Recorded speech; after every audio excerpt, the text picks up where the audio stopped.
This is the New York Police Department's Bomb Squad.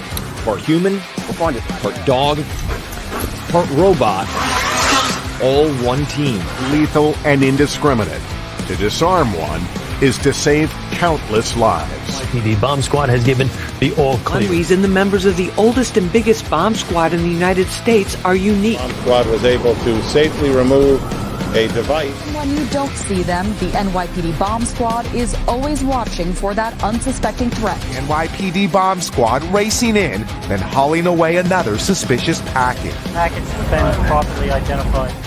You're listening to Tales from the Boom Room, profiles of the NYPD's arson, explosion, bomb squad.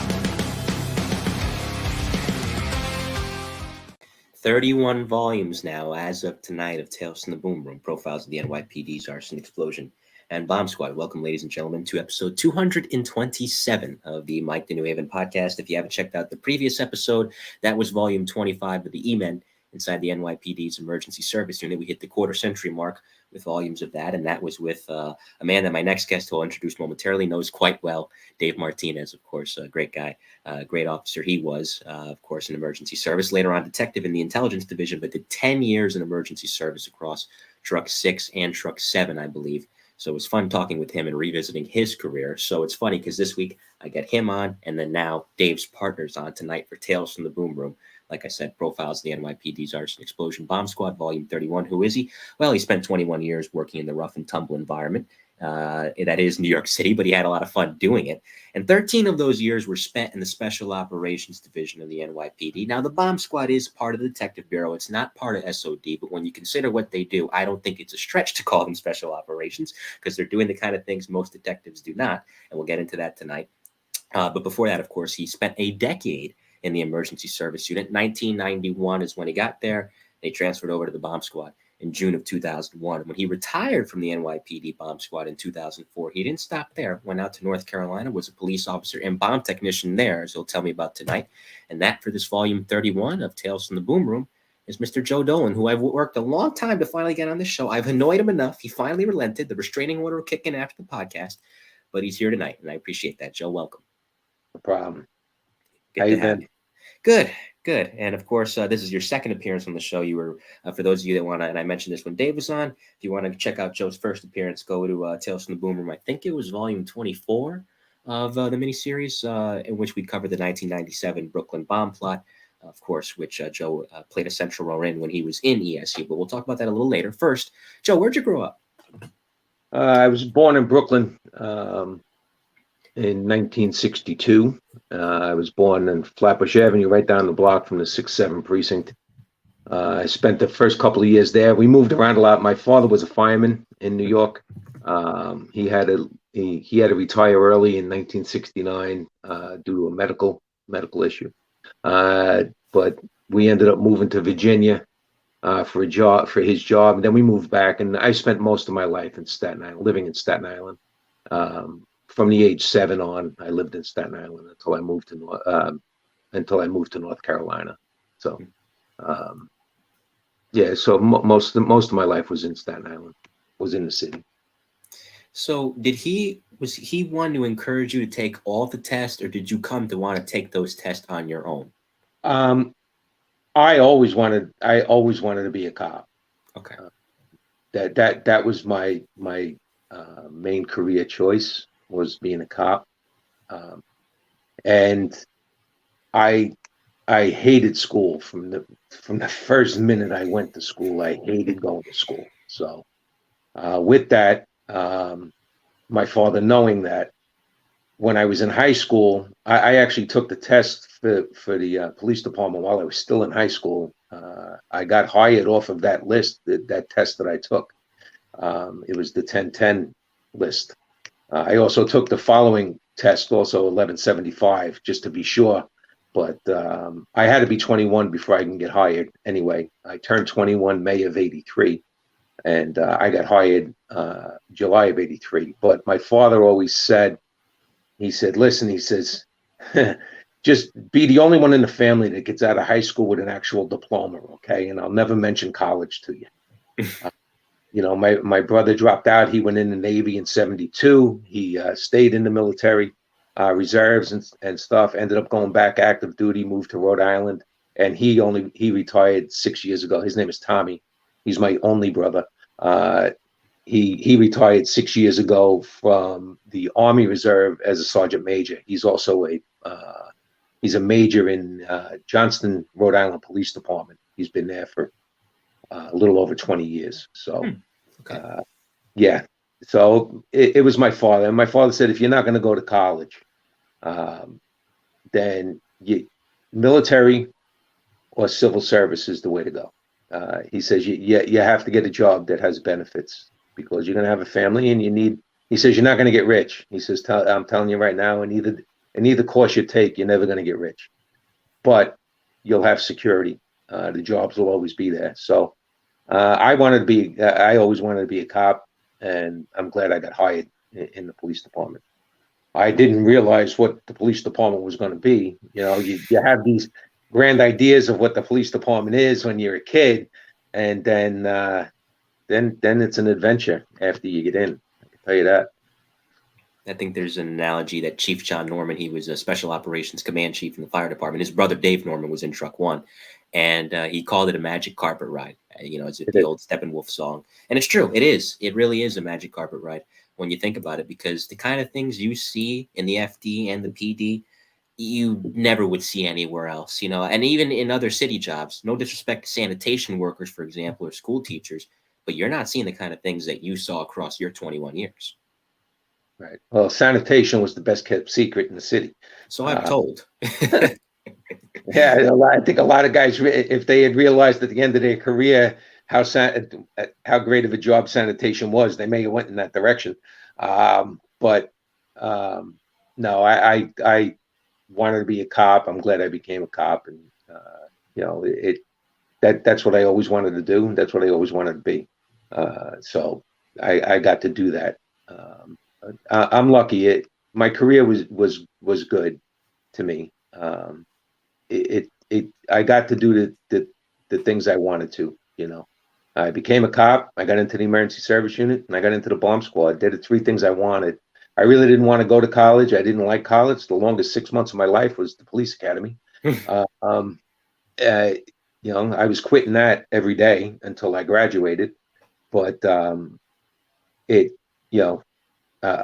glad I stuck it out and put up with that schooling for as long as I did. And when they came in with college, I really wasn't that upset that I needed it to get promoted, because that isn't really what I wanted. I didn't want to go to college, and by that time I was already on my way to emergency. So, and yeah, that's where I wanted to go. So. Yeah, absolutely. And I'll get to that momentarily. Shout out to everybody watching tonight. Dawn Marie, I see you. Good to see you guys. Raquel Pranzo, Jeff Pinkett is here watching tonight as well. John Latanzio's here from Truck 5 and Truck 3 and Housing Rescue, of course. Hello, Mike and Joe. Hello to you too, John. Of course, always good to see you. Jay Driscoll, Darren Phillips. Your Canucks finally got a win last night. Billy Ryan from Arson Explosions here. Hello, everyone. Hello to you too, Billy, he says. And Ray Ruiz. Good evening, Mike and Joe. So good to see you, Ray. Always a pleasure, my friend. And, of course, he is a former guest of the show. And Pete Pranzo, too, retired street crime lieutenant, also former guest of the show, and author as well. Good to see you guys. If you got a question for Joe, put it in the chat. If I don't get to it right away, I promise you I will. So you started out in Chinatown, the 5th Precinct. Now, it's so funny to me because here you are. For those of you that don't know Joe or haven't seen a picture of him from leg up, Joe is a big guy. Joe is a big man. And Jeff Oberdeer joked about it when he was on the show. He's like, oh, my goodness, when he met you that night in 97, this guy's a monster. So here you are, this tall guy, and even though you're a nice guy, you're intimidating, and you're in Chinatown. Talk about a culture shock. What was it like in the early years patrolling a place like that? Well, it's Chinatown had 4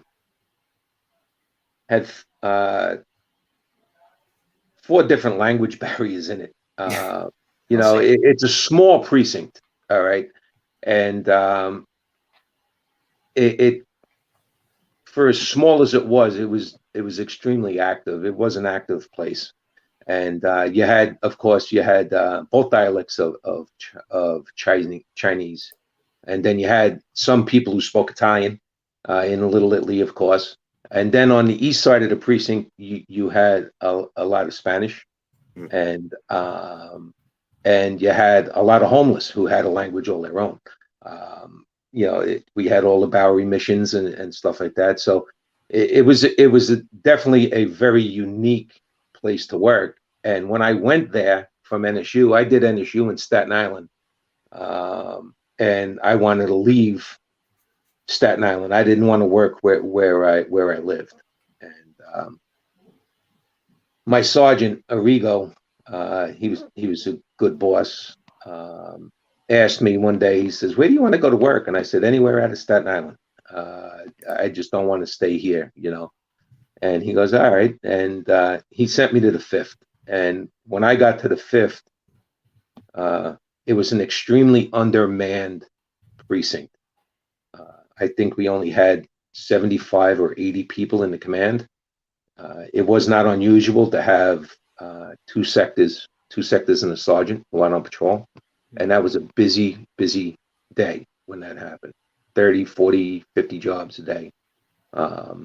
But again, you have a good squad with you. You know, you do have your guys that pick up the slack, and down there, the precincts are packed in so tight between the 1st, 5th, 7th, and 9th, that if something was going on, you always had backup coming. Backup was never more than 30 seconds away. So it really wasn't that bad. But Chinatown was an interesting place to work. I did most of my time in midnights, and I had when I was on patrol, I pretty much out of the time I was on patrol, I had the same partner for almost the whole time.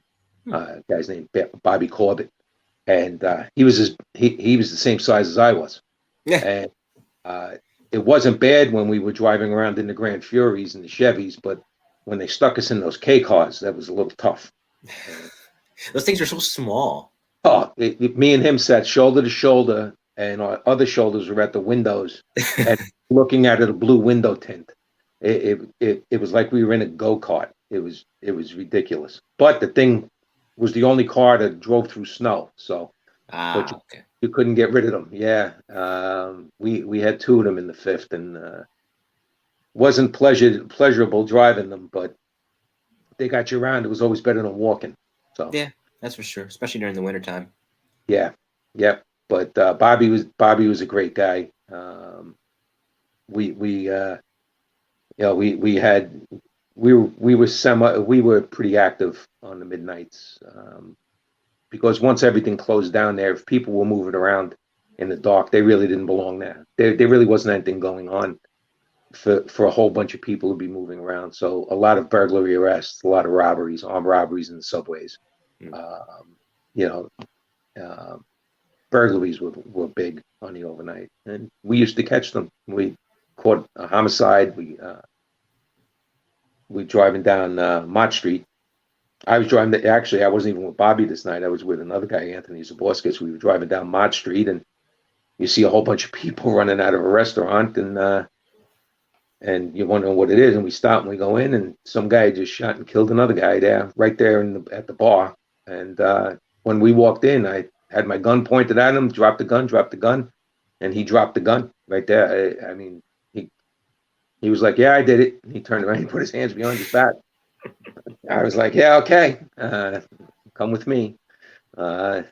So, you know, the 5th was unique, and it's a lot of you drive down the street in the middle of the night, and you can hear the mahjong parlors echoing through East Broadway and Mott Street and stuff, for all the gambling dens that were down there.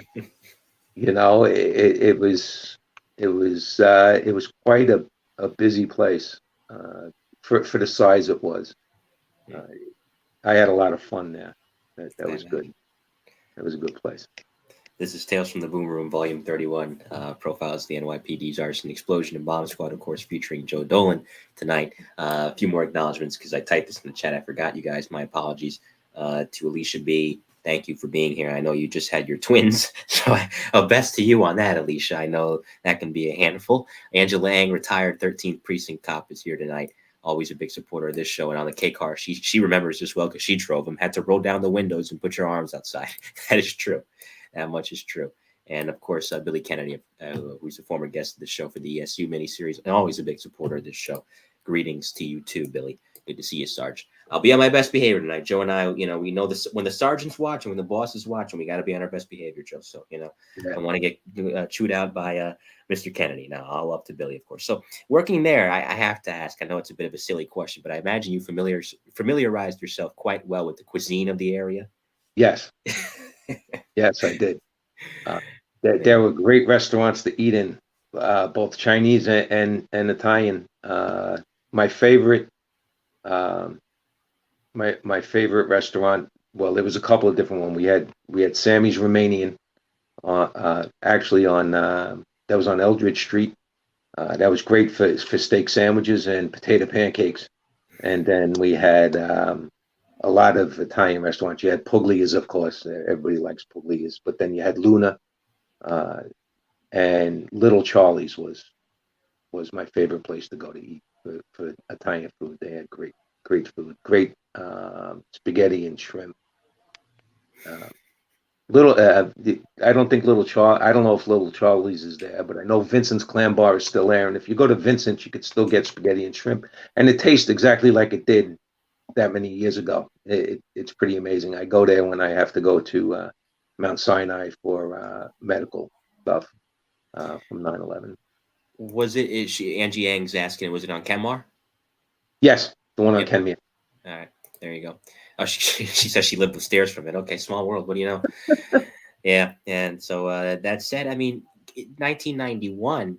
Well, quick, before I get to emergency, it's funny you mentioned that because I think I told this to Mikey Garcia when he was on. It doesn't matter what you want in New York City. If you want Spanish food, it's right there. If you want Italian food, it's right there. Whatever your palate is, you're gonna find something that sells that kind of food, and that's the beauty of it. Like, it doesn't matter when you want it. You can want it at 2:00 in the morning, and there it is. Anytime.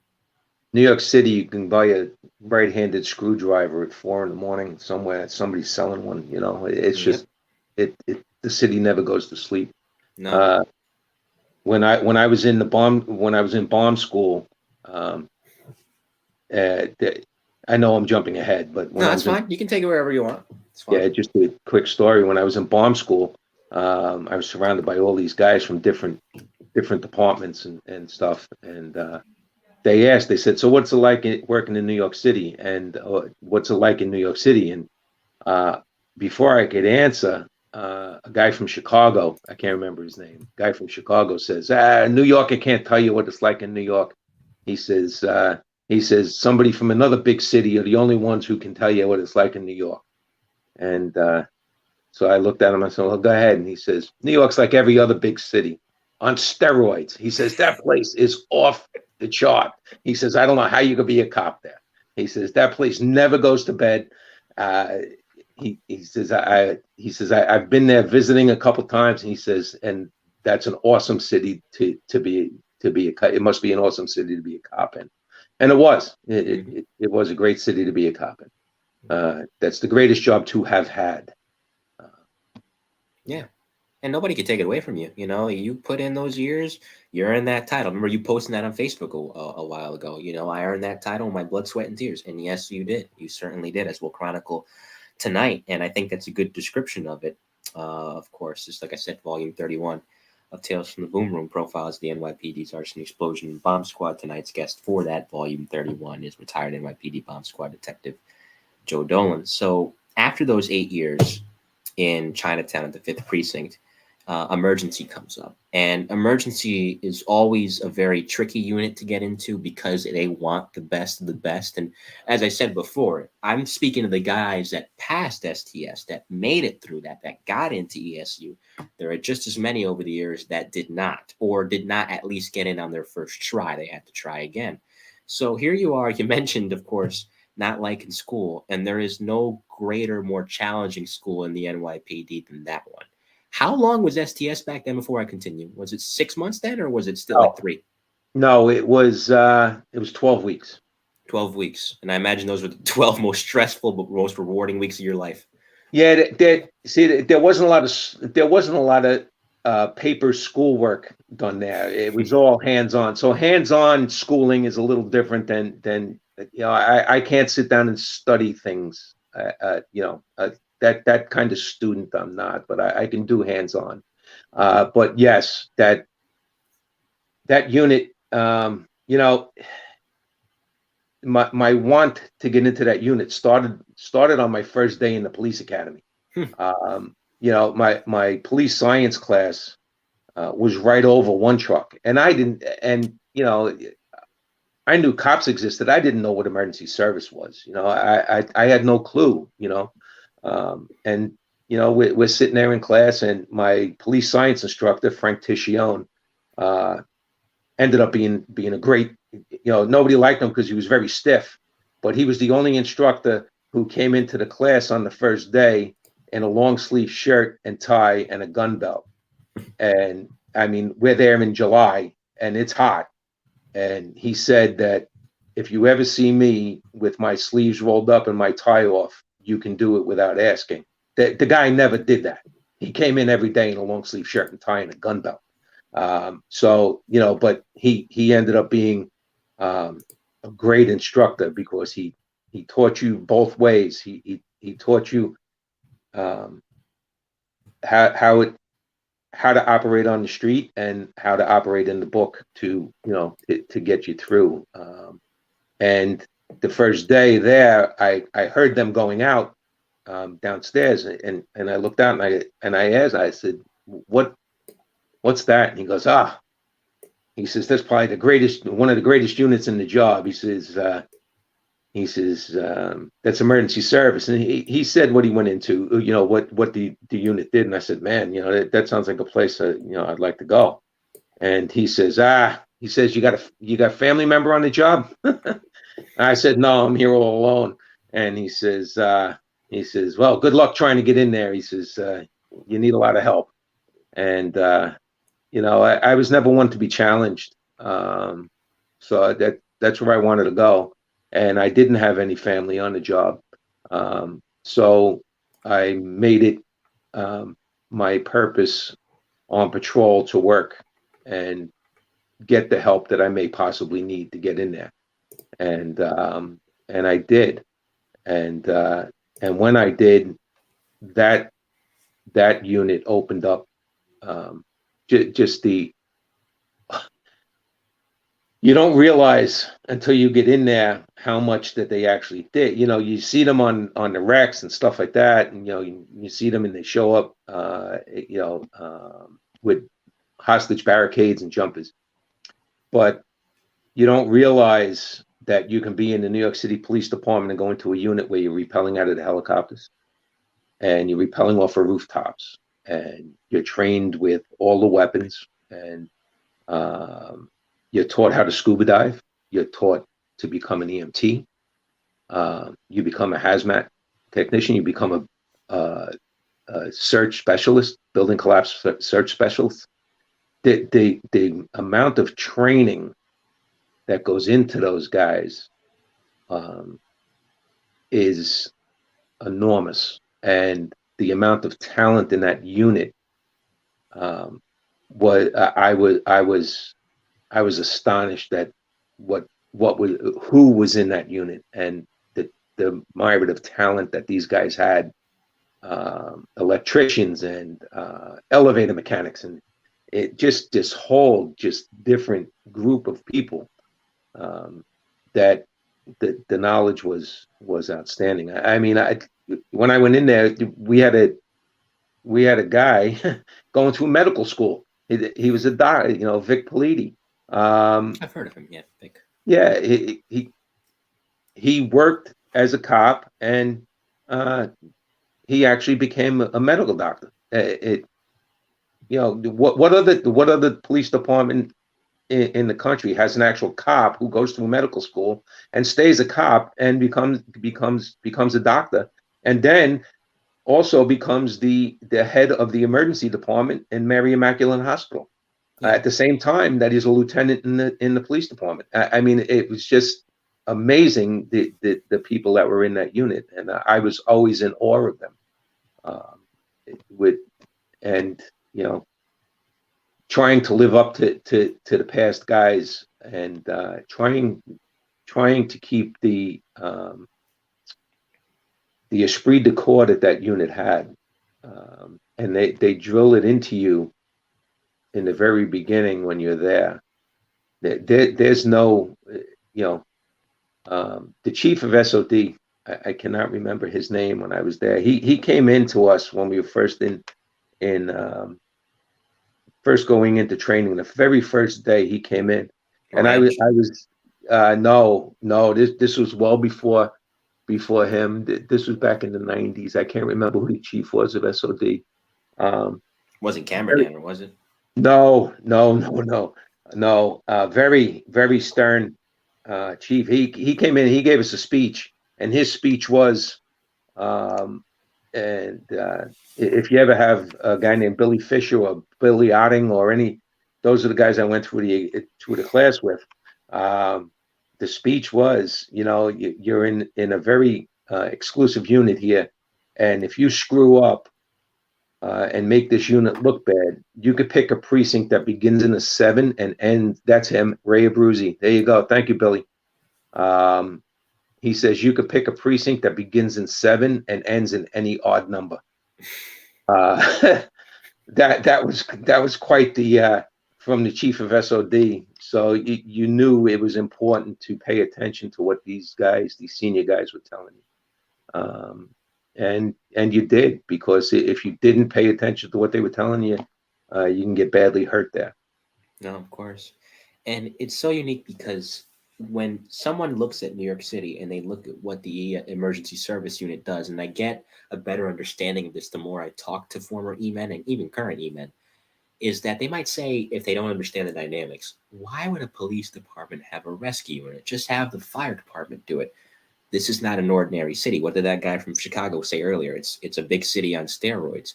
When you have as many emergencies as the 5 boroughs of New York City does on any given day, you need as much assistance as possible. Sorry, I can't speak today. So when you have a police department that has a unit that's equipped to handle the rescue type of situations, in addition to everything else that a given SWAT team could handle, it's like John Latanzio says here in the chat. I mean, it's a Swiss Army knife type unit, and you're certainly any resident, any patrol cop, any resident of New York City that understands the dynamics of the city they live in is certainly not complaining about having it. They're more than happy to have you guys around.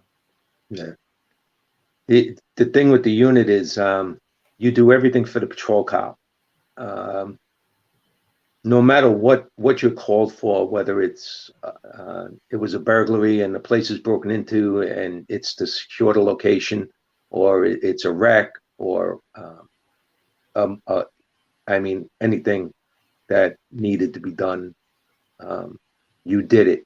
You were the last stop for anything that was going on. Anything that nobody else could do, they called emergency for, and you would do something to alleviate that precinct cop's issue that he's having at that time, securing the building to get him back on patrol, so he's not stuck there all night long. And now the precinct's losing a sector because they're stuck at the location.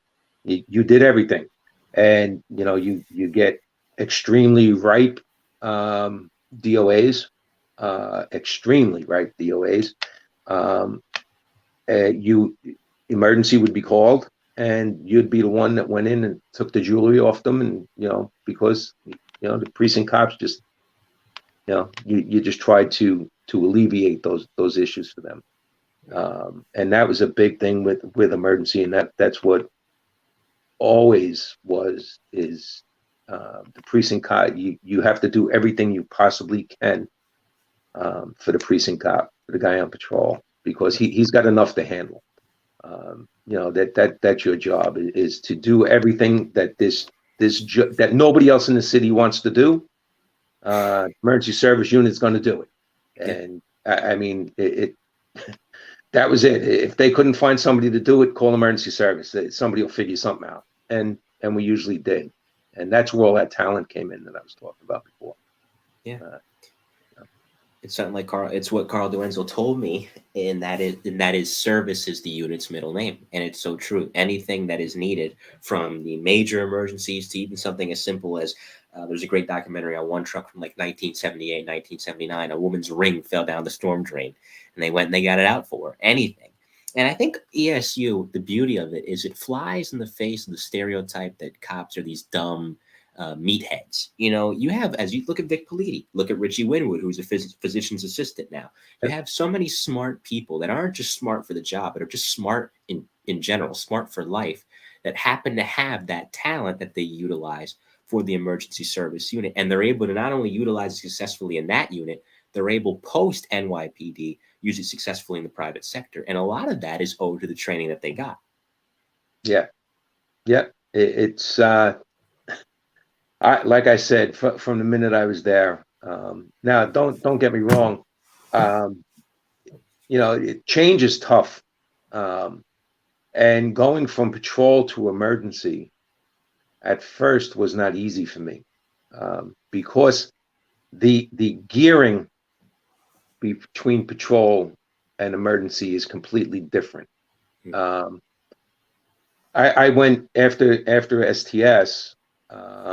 I went to work, and I was involved with great guys in one truck. Eddie Juergens and Mark DeMarco were my training guys, and I worked with Bobby Zabori and Kenny Winkler, and Bobby Kenevin and Sergeant Adrat and O'Connor and Nagelberg, and I was just surrounded, by those guys.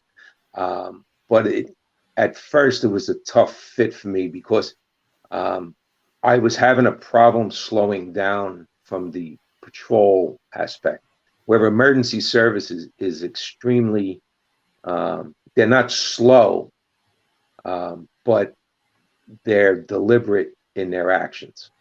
And coming from patrol, where you're just constantly doing something, to be an emergency, to take a step back in a situation was very tough for me to do, and it took me a while for me to learn why they are as deliberate as they were.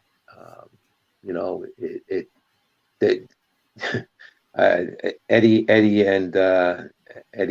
and Marco, man, they had the patience of a saint, because I'm sure I drove them crazy. But so at first it wasn't an easy fit for me to take that, to slow that patrol, to get rid of it, not get rid of the patrol aspect, but just to put it aside. And because if you're being frantically screamed for over the radio, which happens to emergency all the time, by patrol guys, because cops are in shootings, cops are shot. When you get there as an emergency service cop, now patrol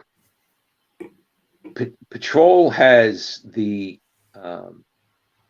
unfortunate part of their job is they don't know what they're getting. They're going to a noise complaint, and when they get there, it's actually a domestic, and the guy's armed, and now it turns into a shooting. So where with emergency, you kind of knew what you were getting because it had already started by the time you were being called to it.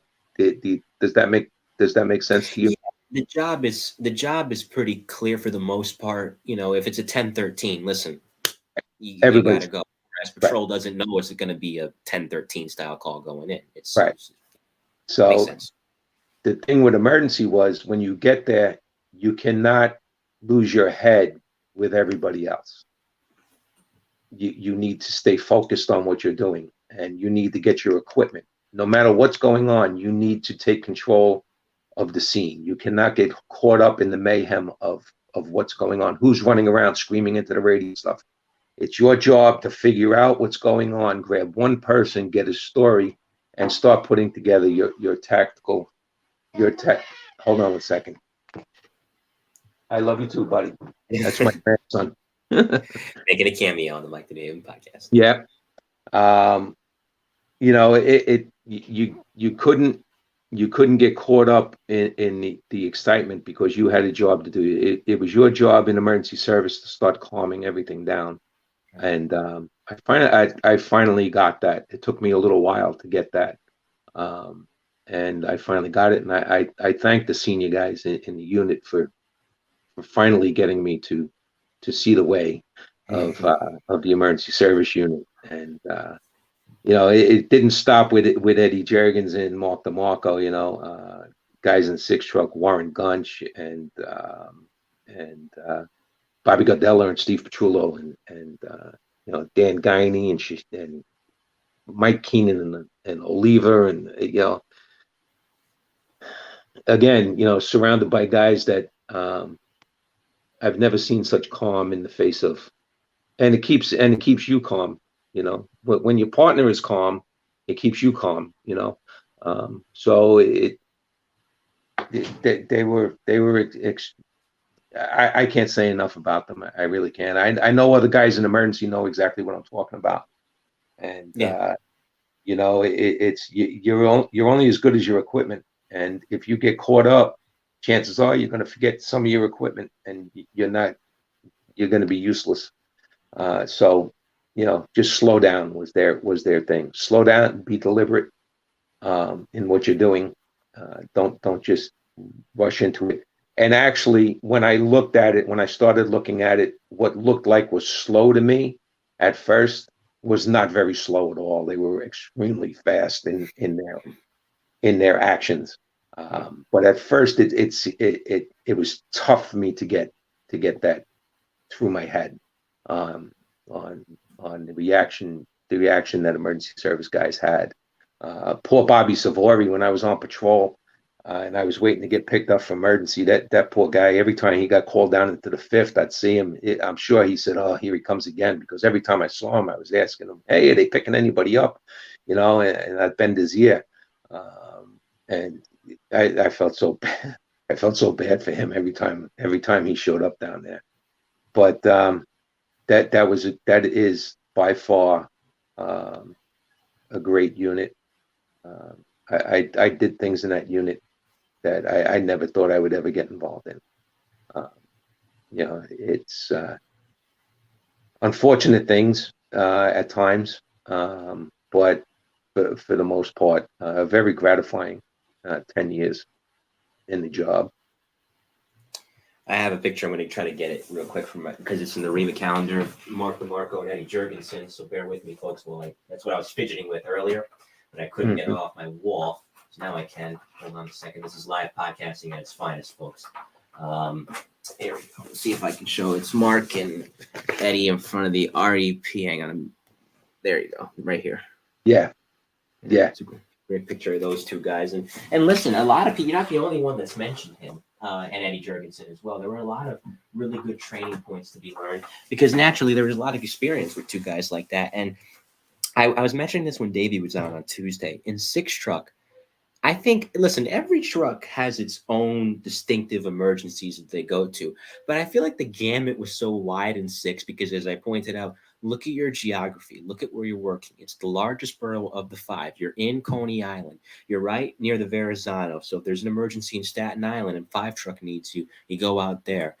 And listen, near Coney Island, you can get a lot of accidents on the boardwalk. You can get a lot of accidents, period. Obviously, there's the EDP jobs. There's the tactical jobs with hostages and perp searches. And there's also the incredible rescues that you can make. And as Kenny Winkler, who you mentioned earlier, rightly pointed out, no two calls in ESU are the same. So I imagine that was the thrill of it across 10 years, right? No days, no 2 days, no two tours in emergency service were ever the same. Yeah, even though I said before, you know pretty much the job you're going to, and you start formulating your plan. None of them are the same, like Kenny said. And it's the only unit in the city. In one night, one tour, I went from a jumper on. It wasn't me. It was me and Ray McLaughlin. That's who I was working with in six truck at first. On the midnights, we went from a jumper on the Verrazano Bridge to a car in the water in Coney Island, right there. As a matter of fact, we went to the car in the water in Coney Island. Ray got dressed in the REP on the way, which is what you did. You put your scuba suit on the way. we got to that job. We made sure nobody was in the car and stuff. We went from that job to a pin job on the Bell Parkway where Ray was still in his scuba suit. And after that job, we got sent to a barricade hostage job over backing up 7 truck, and we were there for the rest of the tour. That was an 8-hour tour, so that made that unit that much more exciting because you never knew what was coming down the road. That way, in that aspect, even though you knew what you were going to, you never really you never knew what was coming next. So you had to think on your feet.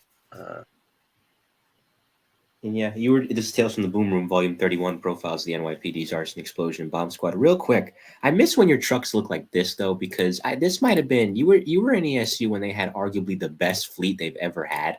Because I love this design, man. This was just like the perfect ESU truck for me.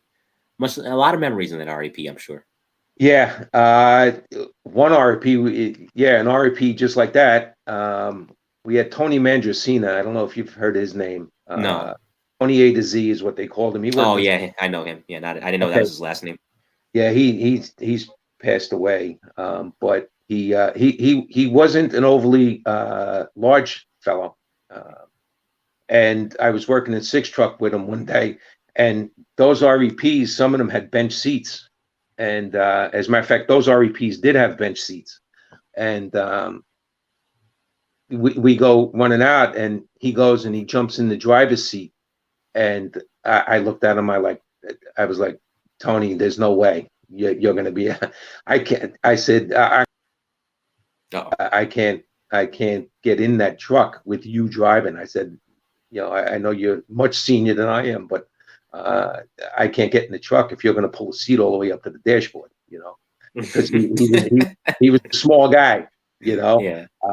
So I was like, man, I can't get in the truck with you there. So I ended up driving that tour. But he was funny. He was a good guy, Tony. So I've heard. A few more things on the ESU that I'm going to get to June of 2001, and you go into the Bomb Squad, is that I said this about the guys in the Bomb Squad during the 90s, but I think the same is true for the fellas that were in emergency service and the ladies too. Think about the basis of how New York City operates now post 9/11. And it's not even just because of 9/11, which we'll get to a little later. It's because of everything that happened in the 90s while you were there. Trade Center bombing in 93, TWA Flight 800 in 96, Empire State Building shooting, the job in Brooklyn, the job at the UN with the letter bombs. All of that happened really in a 5-6 year span, and it pushed ESU to its limit. ESU responded well. ESU handled it well. But looking back on that 10-year tenure, you have to say to yourself, holy crap, I was really in the thick of it. I think anybody in just about any era they were in emergency can say that. But especially in the 90s, when you think about, again, how things are now and how those events laid a foundation for how things are now. Yeah. There was some big calls for emergency during that time. And I was lucky enough to be part of it, like you said, the Brooklyn bomb job.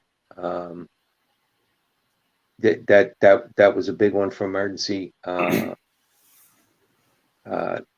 big bad day for emergency was Jose Guerra's day.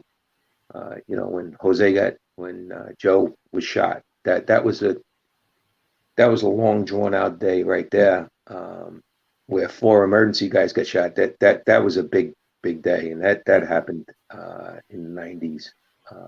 2000, August of 2000. 2000, right? And it just then, like you said, the first World Trade Center bombing. I was involved along with other guys at different times. I was involved in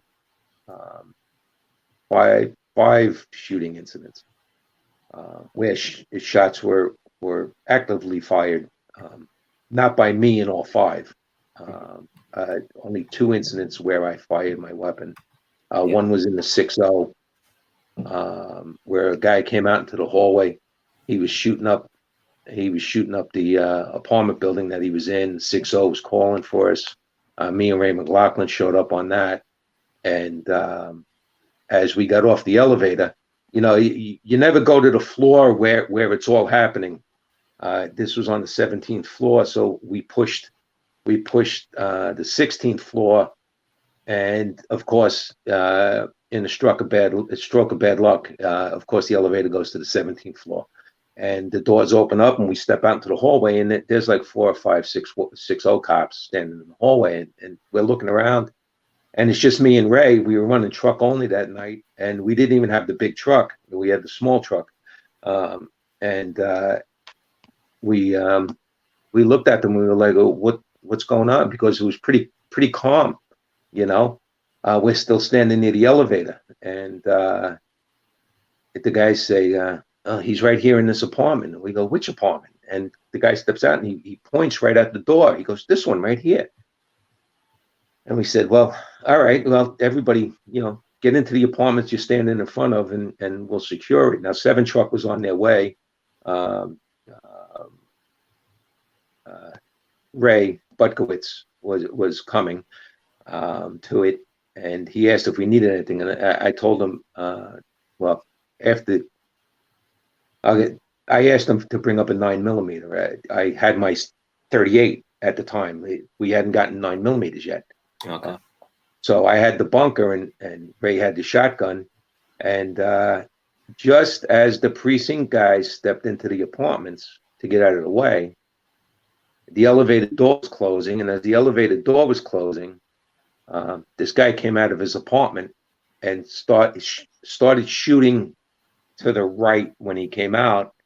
Me and Ray were to his left, but what he did is that he fired 2 shots, and then he turned and he looked and he saw us standing there, and under his arm he started firing at me, Ray, in the hall as the elevator door was closing. So I stuck my foot in the elevator door, and I fired down the hallway. Ray also let go with the shotgun, and the guy stumbled back into his apartment. He later, after stumbling into the apartment, he tried to go from one terrace to the other, and he fell from the 17th floor, hitting the 16th floor, and landed on the walkway right in front of Lieutenant Yee, who was coming out of the parking lot.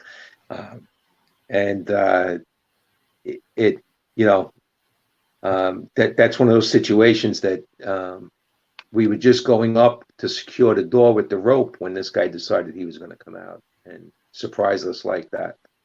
For me, that was a big day. That was my first shooting, and then the Brooklyn bomb job was the second time I fired my weapon, and then being involved in active shooting was Jose Guerra, and then we had a couple of barricades firing through the door at us in the hallway, and I didn't return fire on those. I didn't have to. I was out of position for a few of them, but situations change on you in a blink of an eye. You'd go from standing on a barricade in the hallway for 10 hours to hurry up, we got to go in, and you would, you'd go in and do what you had to do. But it was unique, and Jose Guerra was a day I think about a lot. I'm glad he survived that. I really am. He's very fortunate to have. He is very fortunate, and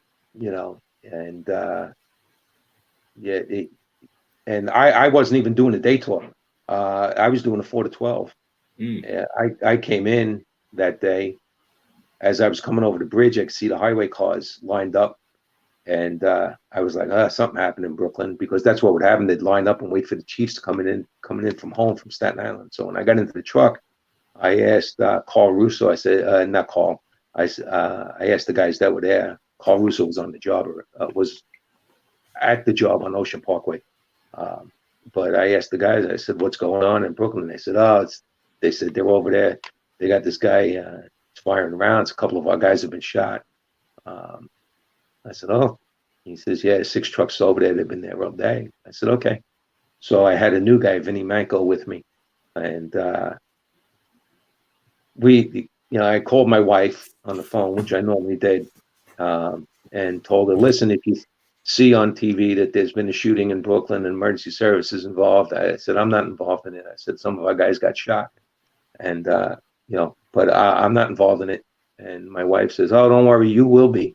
I was like, nah, I said, this is a day-taught thing. It's not me. And so me and Vinny get our equipment.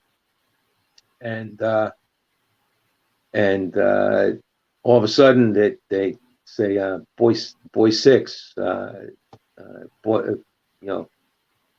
from quarters, bring all the heavy vests you can find to that job on Ocean Parkway. Because they needed them for the chiefs and stuff like that were showing up that didn't have heavy vests, that wanted to have themselves present at the place. And ESU at the time had fitted vests, so you didn't go giving out your vests to people because you didn't want to see your vest going in the opposite direction that you needed it to, which is what usually happened with some people who wanted a heavy vest. And the bosses that wanted a heavy vest would usually run in the other direction when the job started going wrong. And you didn't want to see your personal vest go in the wrong direction. So we brought the heavy vests over, and we gave them out. And of course, Lieutenant Yee was there on the call. And we asked him if he needed anything else. At the time, he may have been a captain at the time. We asked him if he needed anything else, and he says no. And he says you can go on patrol. So I told Vinny, I said, look, we're going to stand by for a couple of minutes. I said, we're in the boy car, we're in our area. I said, just in case something's needed. And while we were there, the observation team needed some water. I said, I'll bring it up to them. So we brought it up to where they were, and we were talking to them for a little while. And when we came downstairs, that's when they did the entry into the house. And the house, as you know, they cleared the house, and the guy had gotten out at some point and had barricaded himself in that apartment that nobody knew about. And I told Vinny Manco, I said, get your stuff. And he goes, but the captain told us to go on patrol. Vinny was brand new, great guy, Vinny. And he said, but the captain told us to go on patrol. I said,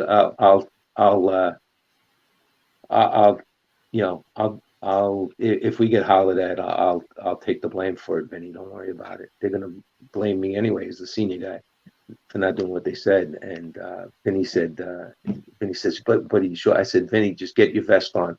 And he says, well, just the normal question, but why? And I said, because in about 30 seconds when this goes bad, you don't want to be looking for your stuff. You want to be ready to go. And just as Vinny got dressed, it just started drizzling. And that's when all the gunfire started. I guess they found him. That's when Joe got hit. And the rest is history. After that, me and Vinny, I took off following the gunfire, and of course, like I said, all those heavy vests we bought for the bosses were all going in the opposite direction. As I was going towards where the gunfire was, and I got to the driveway, and in the driveway I saw a Mini 14 laying there. It was one of ours. One of the guys that were on the entry team, along with Joe, that had gotten hit. That was his gun. The gun was under control. It was still in eyesight of the guys, but he was being tended to. So I figured, well, if the Mini 14 guards were going to deliver me a gun, I was going to pick it up, use it if I need it. And so I picked it up and reloaded it. And at that point, I saw Lieutenant Holyfield. He was there. And there was some miscommunication on whether or not somebody was still in the apartment at the time. And you know, so the unit was great and made up of a lot of people, but there are some people, I think Jose, Joe alluded to it, that some people didn't belong there. Yeah. And you know, in a matter of a few seconds,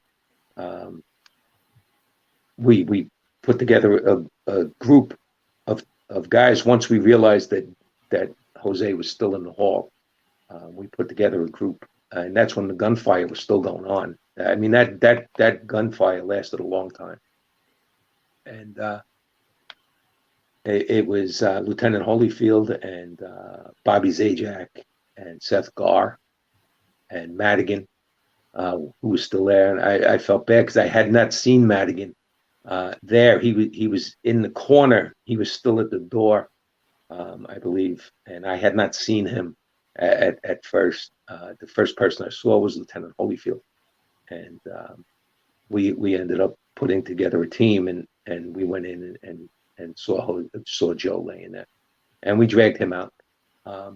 They were having a hard time. Joe was another big boy, and you know, they were having a time getting him out, and some of the gunfire was coming down the hall from the backyard, or you know, and I was like, man, we got to get out of here. So I crawled up and I reached up and I could find where they were pulling on him.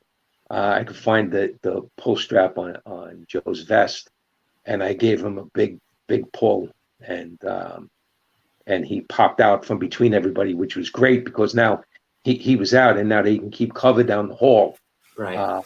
As we were backing out, which is the way you're supposed to leave a hallway that you're being shot at. In the emergency service unit, that's the way you're trained, is that everybody leaves as a team. And we got Joe out. I got Joe out into like the little vestibule where, and I dragged him up, and the rest of the team backed out. And as I was going up the driveway, I caught my boot.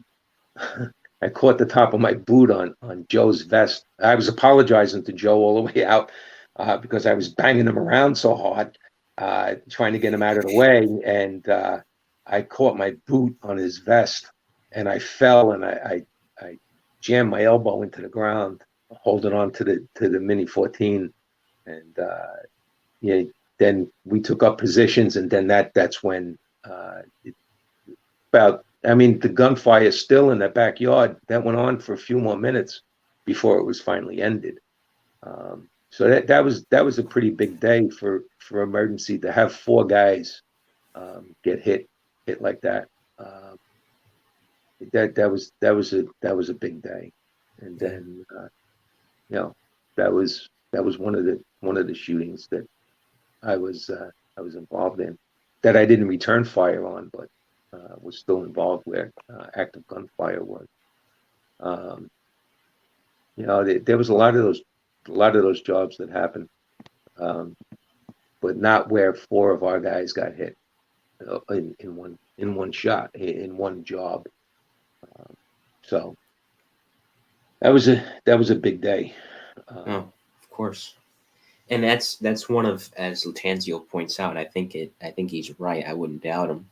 It's the longest shootout in department history, because it went, and for the audience, and some of you, I don't have to explain it to you because you know the police department well. Some of you obviously served in it. Some of you obviously were in ESU.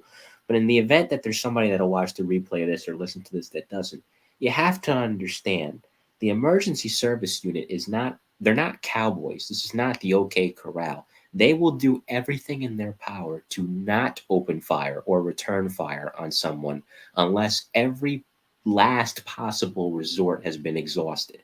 And let me tell you, that EDP in Brooklyn on that summer day in 2000 had exhausted every last resort, to where the men and the women who were on scene had no choice but to return fire, and they did. And in the end, everybody, I feel like I can't say ESU won and he lost, because 4 guys got hit. It was a life-altering event for all involved. And even though everybody's doing okay now, obviously we saw what happened to Joe. And even though, listen, that guy didn't do the right thing by opening fire on you guys, and that's putting it mildly, he had parents that loved him. I'm sure they didn't want to see their son get killed, and I'm sure it broke their heart to see not only what he did, but also how he died. So that's just one of those jobs where nobody won. It was just a very tragic day for all involved. Yeah, it was. We always wanted people just to come out. Some people just didn't. Some people just didn't. There was another barricade where the guy was holding his wife. We were talking to him for a while. Oh, he's coming out, and he came out into the hallway. He shoved her out in the hallway and shot at her, and then ran back into the apartment. And we chased him into the apartment, and before we can get to him, he shot himself. So it's strange situations you get involved in there. But moving on. So I guess that brings us to the summer of 2001. And by that point, here you are, you got 17, 18 years in the job. You'd worked, like I said in the introduction, in unique places, the 8 years in Chinatown, the 10 years in the emergency service. And you go over to our friends in Truck 11, and you'd wanted to go to the bomb squad for a while. And, the bomb squad, as I've mentioned many times before, has a heavy emergency service presence, as does the housing negotiation team. You'll find a lot of great former E-men there in both units. But what's interesting is that at least now, they try not to take people with that much time on because they're thinking, oh, he's close to his 20 years. He might retire in a few years anyway. But you had a lot of experience behind you. Did you have, I know ESU, you're working with the bomb squad a lot. But besides that, was there any other explosives background that you had that aided you in getting there? No, as a matter of fact, it's funny you bring that up.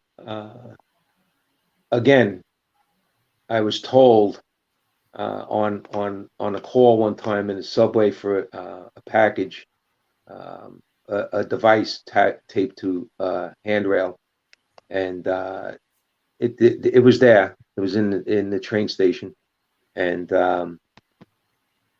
I was talking to the bomb squad guys, and I started, I asked them, what's the prerequisite to get into the bomb squad, and they were like, "Were you in the military?" And I said, "No." They said, "Any explosives background?" And I said, "No, not really." I said, just from the stuff that I've worked on, worked along with you along in the job.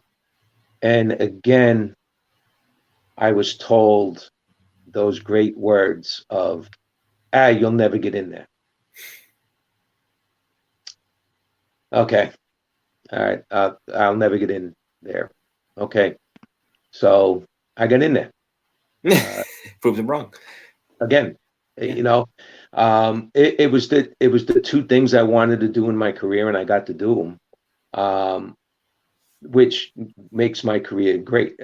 For me, it was great. I got to do the things. As a matter of fact, it was another going from emergency to the bomb squad was another gear change. And again, going from what emergency did and how the bomb squad reacted to things was an eye-opening experience. I thought emergency was slow when I first got there and methodical about what they did. These guys were really methodical, and it was another tough adjustment for me to make. Trying to learn that way, like you said, I was on 17 years, 10 of it was an emergency, and now I'm here. And you're right, very reluctant to pick me up with 17 years on the job. Very, very reluctant. Lieutenant Sheehan, another great boss. To me was an old-time squad sergeant, or lieutenant, I meant, old-time detective. And, and he said, he's 17 years. He says, that's a long time, be on a job to come in here. And I was like, yeah, I know. And he wasn't, I don't think he was too thrilled. But again, I didn't have family on the job, but I had made some friends, and again, I got a little bit of help to get in there. What you need. What you need, because the smaller the unit gets, the tougher it is to get in, and that's what it is coming from patrol to emergency. They have to be picky because you're going from a big department to a small unit, so they have to be picky on who they put in there. And now you're going from a small unit to even a smaller unit. They have to be really picky on who they're picking up, and I understood his reluctance to do so. I did understand, but I did end up getting picked up by the bomb squad, and I was thrilled to get in there and work that aspect of the job. People would ask, why did you leave? That Brooklyn bomb job, I said to myself that I started really pushing to go to the bomb squad. If I stayed in emergency for the rest of my career, I would have been happy. I loved that unit. That unit was great. But I pushed to go to the bomb squad because that Brooklyn job put in my mind that if this is the way that this job is going, if this is the future, I want to be involved in that part, in that aspect of it. And that's why I went to the bomb squad, because I knew that was going to be the new frontier of law enforcement for us. I never knew it was going to go the way it did. I don't think anybody could have in their right mind thought No, not at all. What was coming down the road only a couple of months later. Right. And how that changed the face of or the operational aspect of law enforcement in general, not only for patrol, but for emergency and for the bomb squad. It just really changed the face of everything. But again, in the bomb squad, I'm surrounded by the talent of who was in there, Dennis Mulcahy and and Obadiah that you mentioned before, and Keith Mulcahy, and all these guys that were just a wealth of knowledge and handled things, and the calmest people I've ever seen in my life. That and again, you can't, that unit, you can't get excited with what's going on. You're even more methodical in there, and there you even know even more about what you're getting. It's a suspicious package, it's a device, or it's a request for a security sweep. You got at the time, that was pretty much predominantly what it was. You didn't respond to bomb scares. Precinct guys did that. If there was a reason to call you for a search or something like that, then you got called out for that. But even being that it was security sweeps and confirmed suspicious packages, that bomb squad, at the time when I was there, I believe that year they responded to between 1,800 and 2,200 calls a year at bomb squad. Between those two things, suspicious packages or confirmed suspicious packages and security sweeps. Yep. That's a lot of work for a unit that size. So it was busy, and I'm sure that there was a little culture shock for the bomb squad, because they just got invaded by emergency service guys.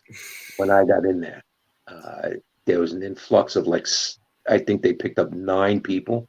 Jimmy Carano called them the Knucklehead 9. Yeah.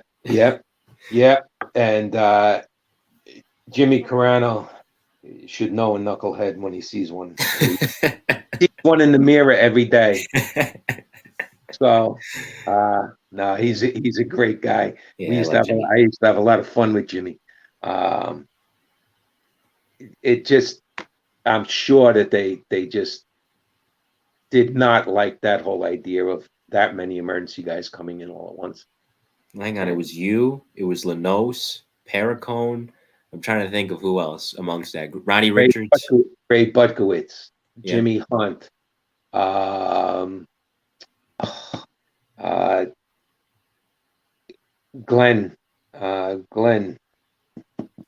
Osterman. Yep. And Osterman, at the time when I went in, Mike Olmixon got picked up. Yeah, from patrol. Yeah, he came from patrol. Sergeant Beyond Now, Beyond the Lillo, I actually went through the academy with. I carpooled with him to the academy, and he went to the 120 in Staten Island for NSU. I went to the 122 in Staten Island for NSU, and then after NSU, he went. I think he went to the 6th. Yeah, he was in anti-crime in the 6th. Yeah, I went to the 5th, and we never ran into each other until we ended up in the bomb squad together. Wow. So yeah, it was actually pretty funny.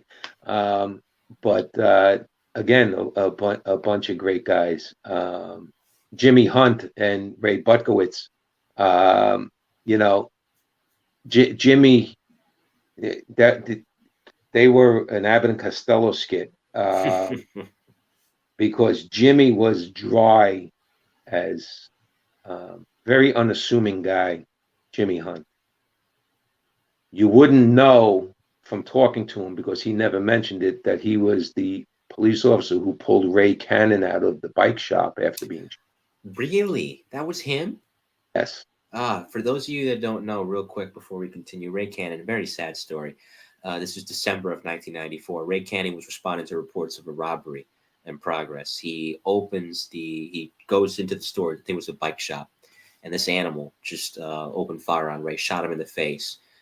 And to your point, Butkowitz pulled him out, and a couple of housing cops, I think, pulled him out as well. But Ray couldn't be saved. He died of his injuries that day. Very young guy. I think he was only about 26 years old. Yeah, Jimmy Hunt was a housing guy. Was the housing guy that pulled him out. Oh, he was there too. Okay, wow. Jimmy Hunt was the guy, not Ray Butkowitz. Oh, sorry, I said it was Ray that did it. Jimmy Hunt is the quieter one of the group of the two, and you wouldn't know it, but he was the guy that such a shame. Such a shame.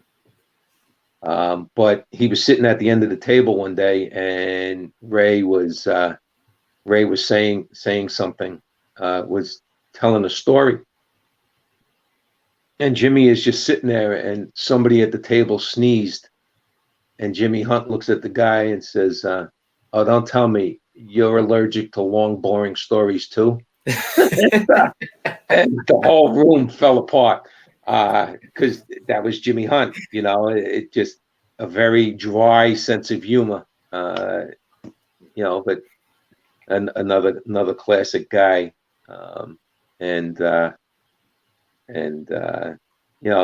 Like I said, I think they were in a little culture shock, right? When that many emergency guys. Now, with that many emergency guys coming in, they had a little bit of a dilemma, because you could disperse emergency service guys out over the squads, but you couldn't disperse them all out evenly. So actually one squad ended up being 4 emergency service guys. And it was it was Barry Nagelberg and Patty O'Connor, who were both partners in emergency service and went to the bomb squad. And it was Glenn Osterman and me. We were the 4 guys that were in that squad. And the lieutenant was like, "I have to do this, and I don't know if I want to, but I have to put 4 emergency guys together in a squad, and 2 of them are dog handlers." It was me and Glenn were dog handlers. So yeah, it was, but it was great. It was great. It was a great experience working there with those guys. Jerry Sheehan was a good boss. Yeah. And then Mark Torrey took over for Jerry, and he was another great boss. It was a great play. That was definitely, if I had to choose a place to leave emergency service for, that would be it. I made the right choice of units to go to. I would say. This has been volume. This is actually not. Has been. We're not done yet. This is. I should say, volume 31 of Tales from the Boom Room, profiles of the NYPD's arson, explosion, and bomb squad. So, June of 2001 is when you get there, and as you said, nobody could have envisioned what would come later. And it's funny. You remember that photo I posted on Facebook that Jerry Sheehan gave to me, which is all you guys at Chiefs Day at the range. And there's a fun photo, a fun day, and a few weeks later is when the very antithesis of occurs. And that morning, I'm kind of like Brian Hearn. You were Johnny on the spot. You were off duty, but you were in the exact area of the Trade Center and went down. And I'll let you take it from there. I was over near police headquarters and helping out with an early intervention group at St. Andrew's Church right there. And as we, odd things, I used to bring my dog with me to these meetings because the dog was a great icebreaker for people that were undergoing stressful situations. That's what me and Dave Martinez were there for, was to help them with the stressful situations that they were having. And I used to bring the dog with me, and she was a happy black lab,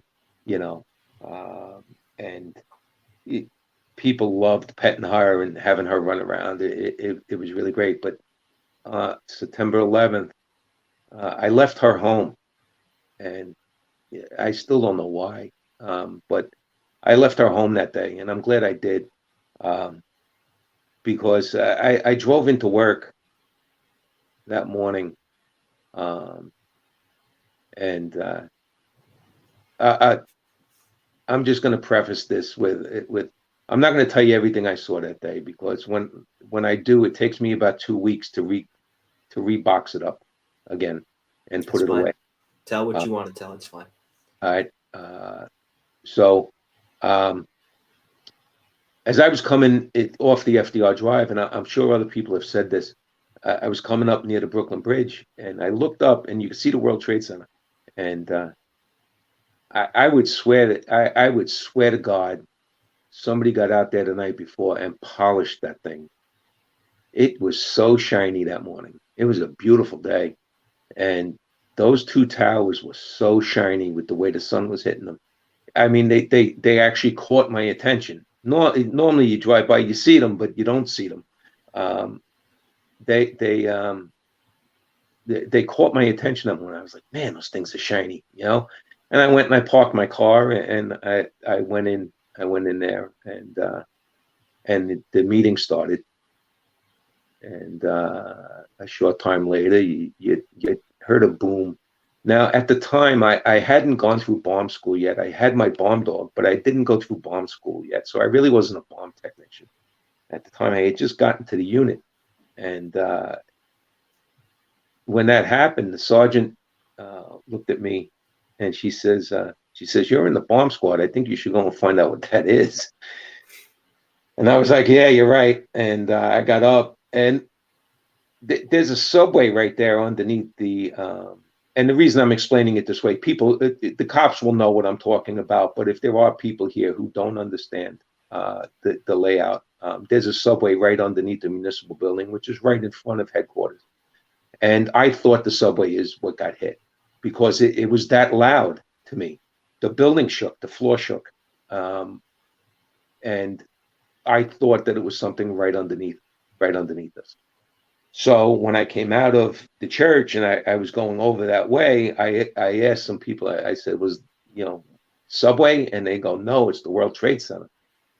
And I came around the back of the municipal building, and I looked up, and the whole top of the building was on fire. And I got on my phone and I called the bomb squad office, and I got Faith Beiser on the phone. And I said, Faith, I'm down in Lower Manhattan near police headquarters. I said, it looks like somebody bombed the World Trade Center again. She says, no, we're getting reports that it's a small plane. And I'm looking up at the building, and I'm like, Faith, this thing is not a small plane, Faith. The whole top of the building's on fire. All right.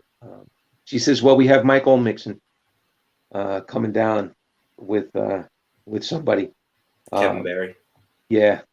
And I said, all right, I'll head over there and meet them. And I come around the municipal building, and I'm like, geez, I got to run all the way over to the World Trade Center. I mean, it's close, but it's not that close, you know? And you got to remember, I'm on the job 17 years. It's not like I'm just out of the academy and can run 4 or 5 miles, you know? I'm going to be huffing by the time I get there.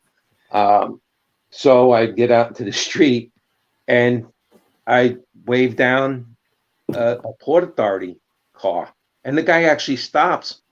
And I was like, can you take me over there? He goes, yeah, come on. So I got in his car, and he drives me down, and he drops me off in front of the building. And just as I got out of the car, one truck pulls up. And so, I mean, who am I going to go to? I'm going to go to the emergency service unit. That's, you know, at least I can see what's going on. I can get an idea on what's going on. If anybody's going to know, it's going to be emergency. So I head over there, and Kenny Winkler is in the back of the truck, and he's getting equipment ready for guys and stuff. And I said, hey, Kenny, how you doing? And he's like, all right. He said, how you doing? I believe he was wearing jean shorts. He was. Yeah, he was, and his gun belt. Yeah, in a 2-truck shirt. And a 2-truck shirt. Yeah. I didn't know the shirt, but I remembered the jean shorts. And I said, you got an extra Scott pack? And he says, I only got this one. And he says, and this is Lieutenant Holyfield's. And I said, well, give me the Scott pack. I'll bring it over to him, and I'll take the medical bag from you. And he goes, all right. So I took the medical bag, and I went over to the lieutenant. I helped him get his Scott pack on and stuff. And I joined up with him, you know, and we just started doing what every cop and fireman and everybody was doing, was going to the building to try and get people out. You know, there was no inkling of what was coming after that. And we go up the escalator, and coming down the escalator is Rodney Gillis. And I saw Rodney, and big smile on his face, as usual, not smiling happy that this is going on, smiling as a holy crap, can you believe this? You know, and you know, I was like, man, something, huh? And he's like, yeah. And we said a couple things to each other, and he then went down the escalator. I went up with the team, and that was the last I saw Rodney. And then we went up, and we got underneath the overhang of 1, 2, I guess it was 5. The overhang of 5, and we kind of hesitated there. We were looking around. You actually had to look around and soak in what you were seeing. It was overwhelming to see what was there at that point. And after we stayed there long enough, Lieutenant Holyfield says, well, we got to make this 20-yard dash across this, because there was still debris coming down. We got to make this 20-yard dash across here. And on the count of 3, we'll go. And he started counting. And just as we were stepping out from underneath the overhang, you heard a rumble. And then a big boom. And that almost knocked us all over. And that was the second plane hitting the South Tower. never expecting that to happen.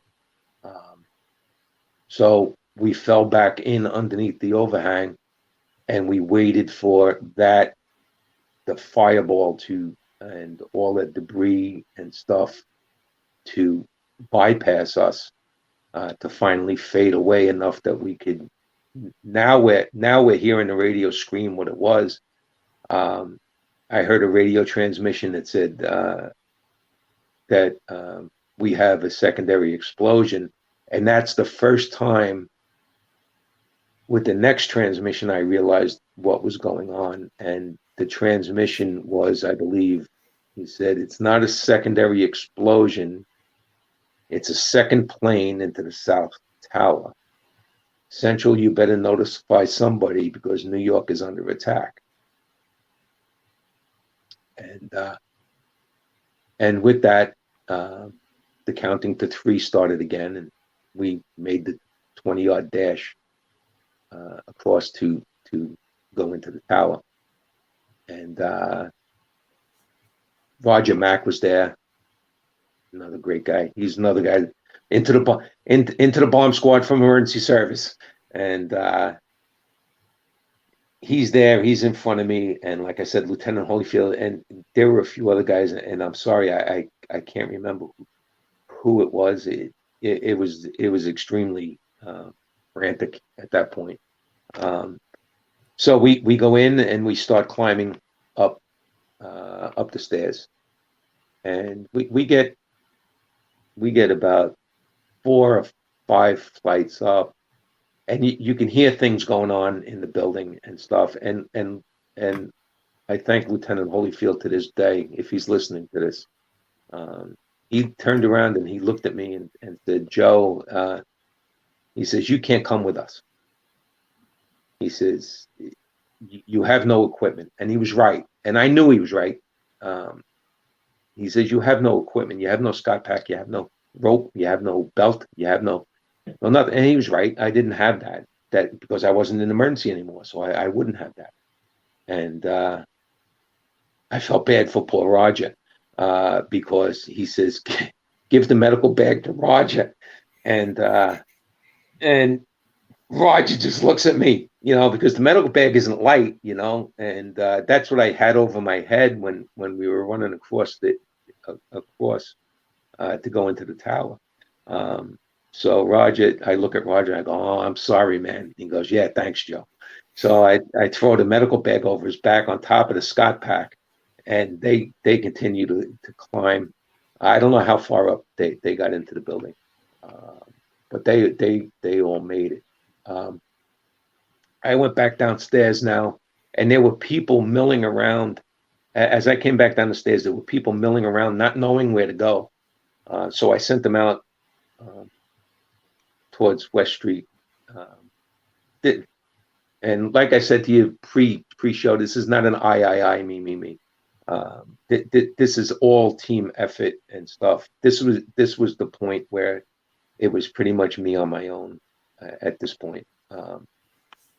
So I sent them out towards West Street, and because I knew what they were going to have to run through if they made it and they went out to the right. West Street went out to the left from where we were. And if they went out to the right, they were going to have to go through what I just came through coming in.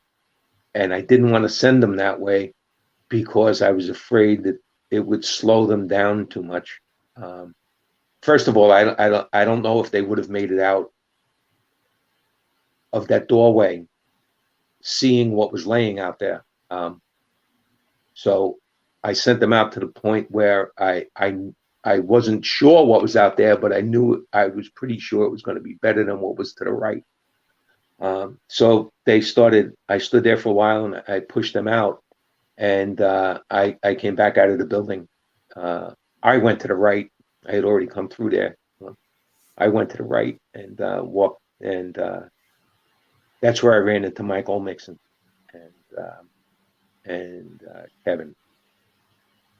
So Kevin said to Mike, he says, "Go back up to the office with Joe and get I can't remember what we went up there to get. We went up there to get something. He says, go pick up some equipment, that we can use up to the bomb squad office. And while we were there, Stevie Burbridge was there, and Danny McNally was there, and Claude Richards showed up, and he pulled a pair of boots down off the locker, and he says, I got these at the last World Trade Center. I'm finally going to get to wear them. And he puts on his jumpsuit and his boots, and Faith turns around and says, you got to stay here and help me answer these phones. And he goes, no. He says, I'm going down there. So all of us got in the van again and headed down. And that's when the first tower came down. And we continued down. The smoke had somewhat dissipated, but the debris on the ground, the soot on the ground was about 3 inches thick when we pulled up, and we parked the van, and we got out. Mike had dropped his dog off. I believe he had his dog with him at first, and he left his dog at the bomb squad office. I think, I don't know, the dog may still have been there. I'm not sure now. But we get out of the van, and everybody's talking about what they want to do, and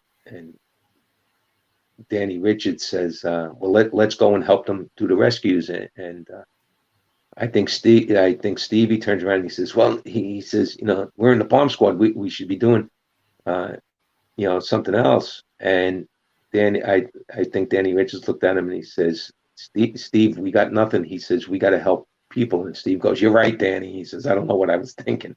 And we all ended up going. He said, where should we go? And I said, well, the last time I was here, I know Mike Curtin and guys from emergency were up in the, I know where Mike Curtin was. I said, I know where they are. Let's go up there. And he says, okay. So we went up there, up the escalator again, past all that crap that was there, and we ran into Mike Curtin, and we were standing there, and as we're trying to put together our game plan and seeing what somebody needs, I looked over to my right, and just as I did, I could see some emergency guys, and a piece of metal came down and hit Lieutenant Murphy in the arm, and I could see it was bad right away. It almost severed his arm from the shoulder down. I believe it was from the shoulder down. It looked like it was from the shoulder down. So I saw that, and I ran over to help him. And at that point, Steve Lanos, who ended up in the bomb squad from emergency service, also came over, and I clamped down on the top of Lieutenant Murphy's arm, just under his armpit, to stop the flow of blood. Thank God emergency service taught everybody to be EMTs, because you knew what to do for these people, these guys. And I clamped down on his arm, and me and Steve walked him down to the street, and we brought him over to an ambulance that had been abandoned. I guess abandoned during the first collapse. And we brought him over to the ambulance and went in the back, and we got some gauze and some wrap, and we started putting his arm back together and wrapping it up the best we could standing there. Yeah, and Steve, after his arm was wrapped up, Steve went back to his guys, and at that point, Danny Richards came down and approached me at the back of the ambulance, and he says, Mike Curtin needs a backboard. And I said, all right. I said, hold on. And I reached it, and the ambulance still had a backboard in it. One of the orange plastic the orange backboards. And I pulled it out and I handed it to Danny. And Danny standing there for a couple seconds. And he says, "You gonna come back up?" And I said, "Yeah, I'll be there in a minute." Not that he needed me with him or anything, but he was just wondering what I was doing. And I said, just as soon as I get this lieutenant out of here, and Lieutenant Murphy says, "I'm not going anywhere. I'm going back up there." And I was like, "Yeah, no, you're not. You can't go back up there. You need to leave. You need to go to the hospital." And he was like, "No, he said, "I'm going back." And I was like, "No, you really can't." And at that point, Kevin Barry pulled up, and I believe Brian Hearn was in the van at the time. Mm-hmm. And I said, "Listen, can you get this lieutenant out of here? He needs to get to the hospital. Can you get him to an ambulance or get him to a hospital or something? He really needs to go." And they said, "Yeah, no problem." And at that, I looked over to my right, and through the hazy dust floating in the air, I saw the orange backboard crossing the street. So I get him situated and into the van, and they take off, and I head over to the escalator to go back up. And as I get on the escalator, you felt a rumble. You felt it before you heard it, and then you could hear the booming of it coming down. You could hear one floor, the booming that everybody keeps saying, all these conspiracy theorists saying that there were other bombs in the building and stuff. They should really put a rubber band around their heads and snap the hell out of it. The booming that they heard, or the floors collapsing on top of each other. The building was doing exactly what it was supposed to do, which was collapse down on top of each other to a certain point, then stop. And that's what they heard. I turned around and started running. By the time I got away from the escalator, the tower was down. The tower was down in 11 seconds. By that time, that dust cloud kicked up, and it mixed with the 3 inches of dust that was already there. So you had twice the dust in the air. You couldn't see your hand in front of your face. And I was running towards, I was hoping I was running in the right direction. You couldn't tell where you were going. I was running back towards Vesey and Church Street, which is where I came from. That's where the escalator is on the corner of Vesey and Church. And by the time I got to the street, the cloud engulfed me. It was like somebody threw a blanket over my head. And I tucked my head down, and I just pulled my T-shirt out and stuck my face in it to try and catch some kind of air, because every time I took a breath, my mouth would clog with that crap, and my nose would close off. So I stumbled across, and I found the wall, and I went down Church Street in that dust cloud. And all I was saying to myself was, make it quick. If it's going to happen, please make it quick. Don't bury me, please. And then I was going over in my mind, I could picture what somebody's going to say to my wife, yeah, listen, Joe would, I'm sorry to tell you, but Joe was killed at the World Trade Center. Oh, was he stuck in the collapse? No, he smothered to death 4 blocks away because he wasn't smart enough to get the hell inside the building, But there was nowhere to go. I couldn't see where I was. So I actually stumbled my way. I mean, this is what's going through my mind is how stupid can I be that I smothered to death four blocks away from the place? But I get across. I could see a little bit now through that dust. There were ambulances driving out. I don't know how. Never mind smothering in the dust. I'm surprised I didn't get run over by an ambulance running out of there. And I crossed the street and I felt the building again. Now the dust started clearing a little bit, and I was able to see where I was going. I was heading towards Broadway because Lieutenant Sheehan before that had said that he wanted to meet all the bomb squad guys at City Hall Park. That's where they were supposed to meet up. And that's what I got from Kevin Barry when I put the lieutenant in the van. That's where the lieutenant wanted to meet everybody. And so I started heading towards Broadway, and hopefully in the direction of City Hall Park. And as I'm getting up to Broadway, I look, and I could see two taillights flashing on a car. And I make my way over to it, and I open up the passenger side door, and I fall in. And I bring all that shit I bring all that dust and crap into the car with me. And I later found out it was a fire marshal sitting there. And as I fall in, now I'm spitting this stuff all over his car. And I'm covered in crap, and I can hardly see. And I'm apologizing to the guy because I'm getting his car filthy. It was a Chevy Caprice. Yeah, it's funny the stuff that you remember. It was a Chevy Caprice, but his air conditioner was going, and it felt so good to be in air conditioning, you know. And I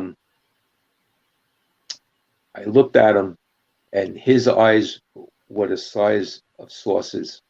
When I fell into his car, they were so big.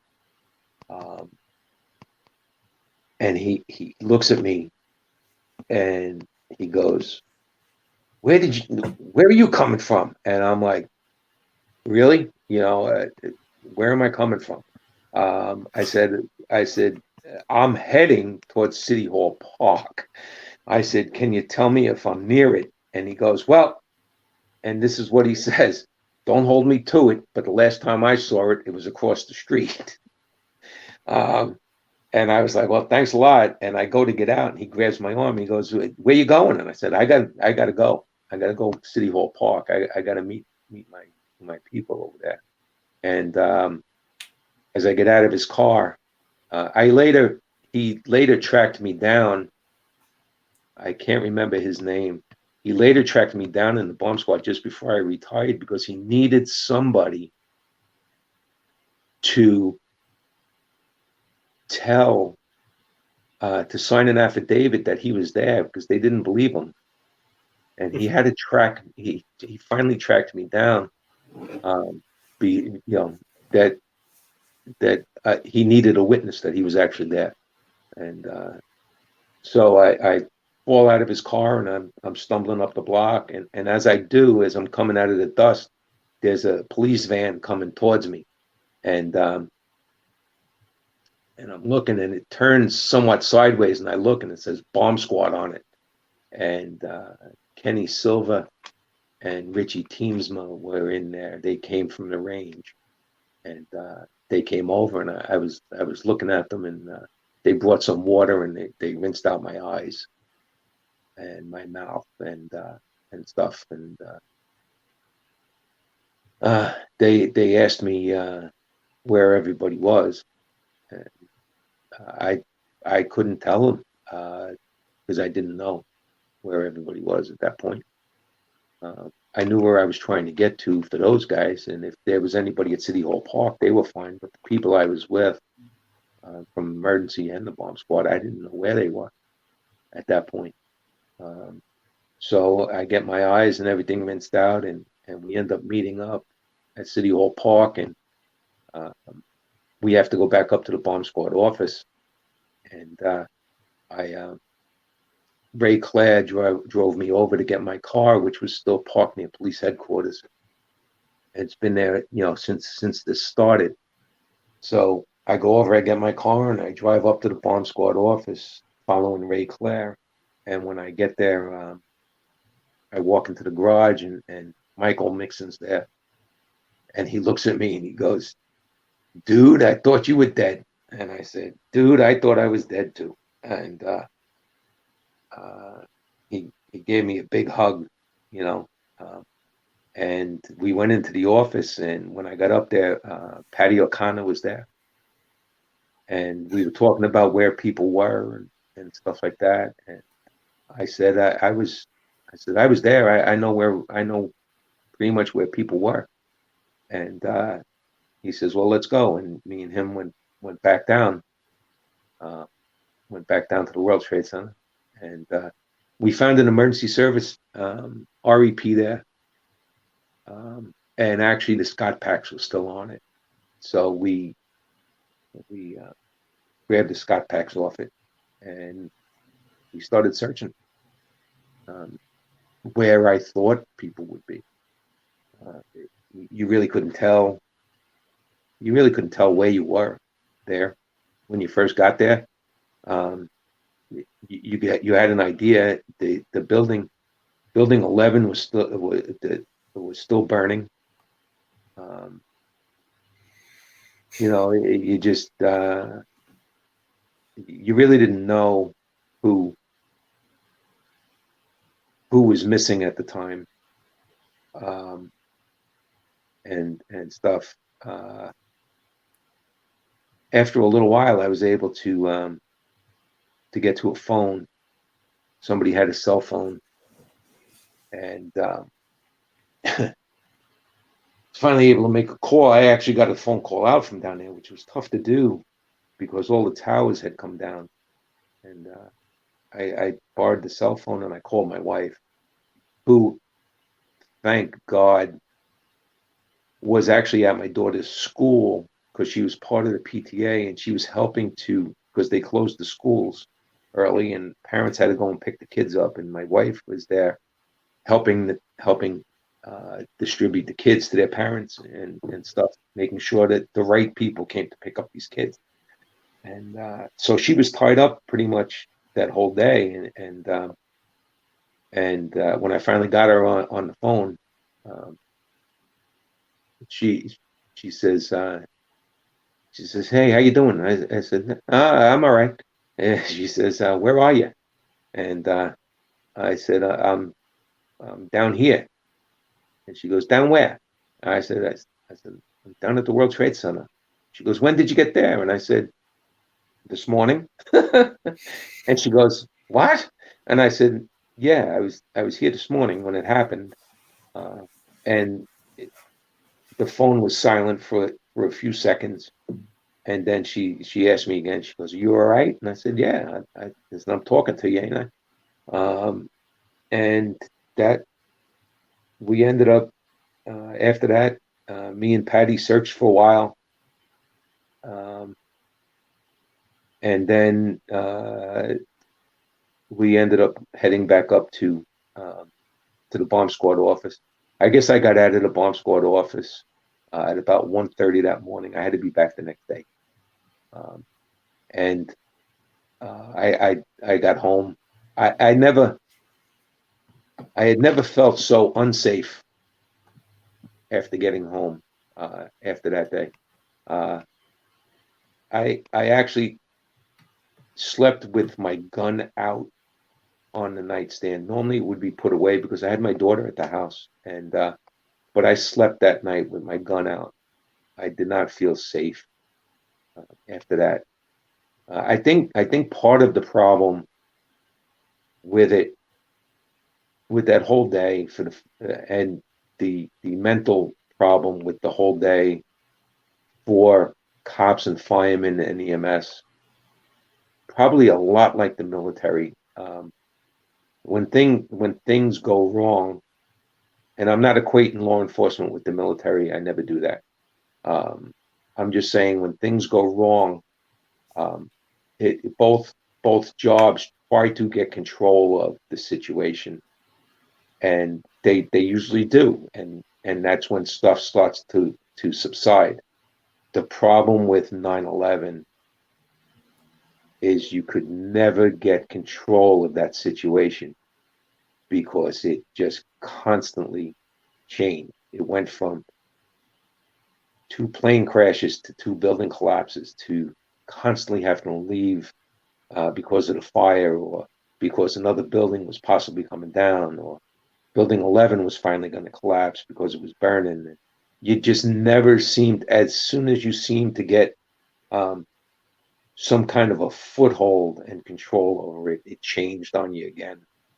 And I think that constant changing, that constant shifting around is what was bothering guys the most, is that they just could not get a grasp on getting it straightened out. Not that you were going to be able to straighten that out in a day anyway. But I think that ate at a lot of guys, is that you just could never really get control over it. And unfortunately, that day took a lot of good guys. Like I said, I had just gotten to the bomb squad. I didn't know Danny Richards very well. I had just started getting to know him. From what I could tell, he was a great guy. He was. And I felt bad for a long time because I brought him there, and I put him with Mike and Joe and John. That bothered me for a while.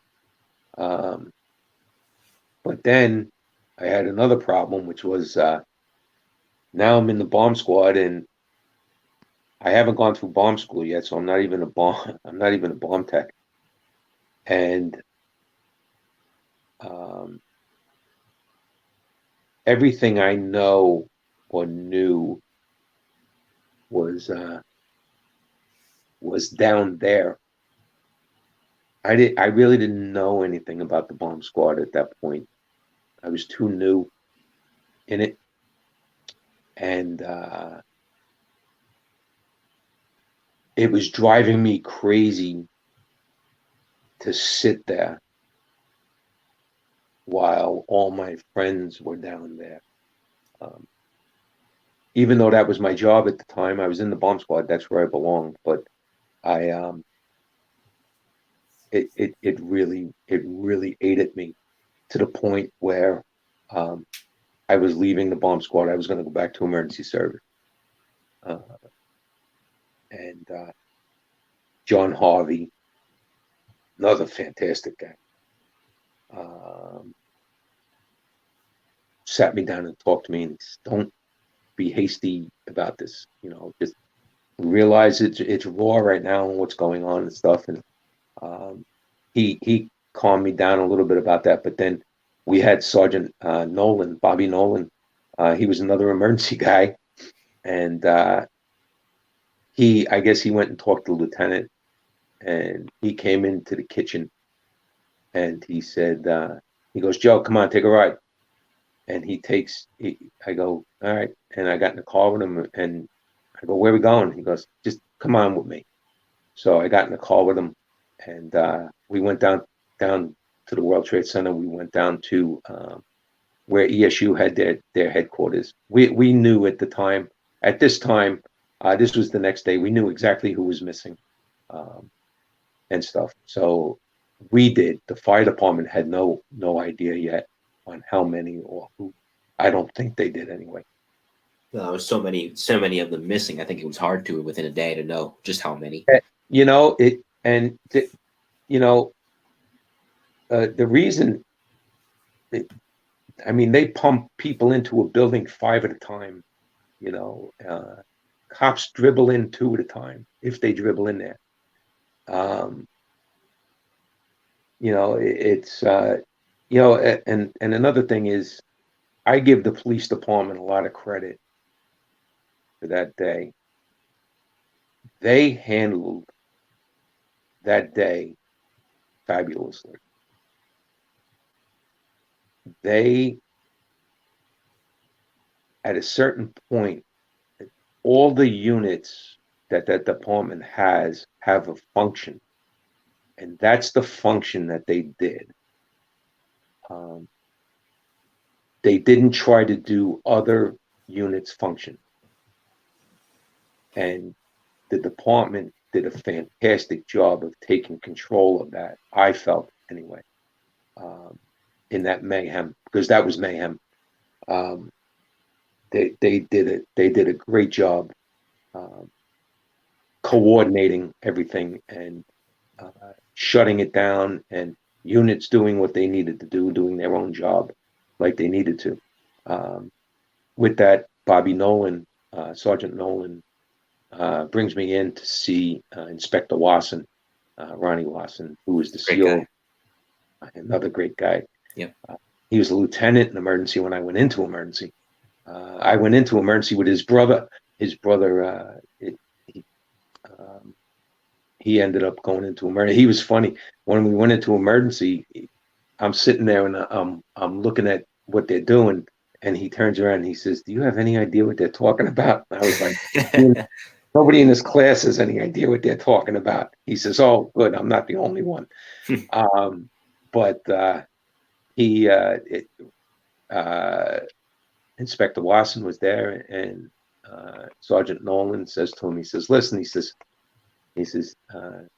"Can you use this guy, please? Get him out of the office. He can't stay in the office." And Inspector Wasson says, "Well, he's in the bomb squad. Don't you guys need him?" He says, "He hasn't gone through bomb school yet, so there's no, he can't go and do anything. He's just there answering a phone." He says, and it just can't be. He can't do that. And Inspector Wasson said, "Yeah, man, just send him down." And I did nights. I did pretty much steady midnights there. When the bomb squad guys would come down, I would get them squared away with their equipment. If they were going to go and search and stuff like that. Some of them did, some of them didn't. Some of them did, some of them didn't. And I worked there. I worked down there for 2 weeks. I know it doesn't sound like a long time, but I got switched to a day tour when they were looking for the safes and stuff like that. And what would happen is that it got to a point where they would start clearing things out.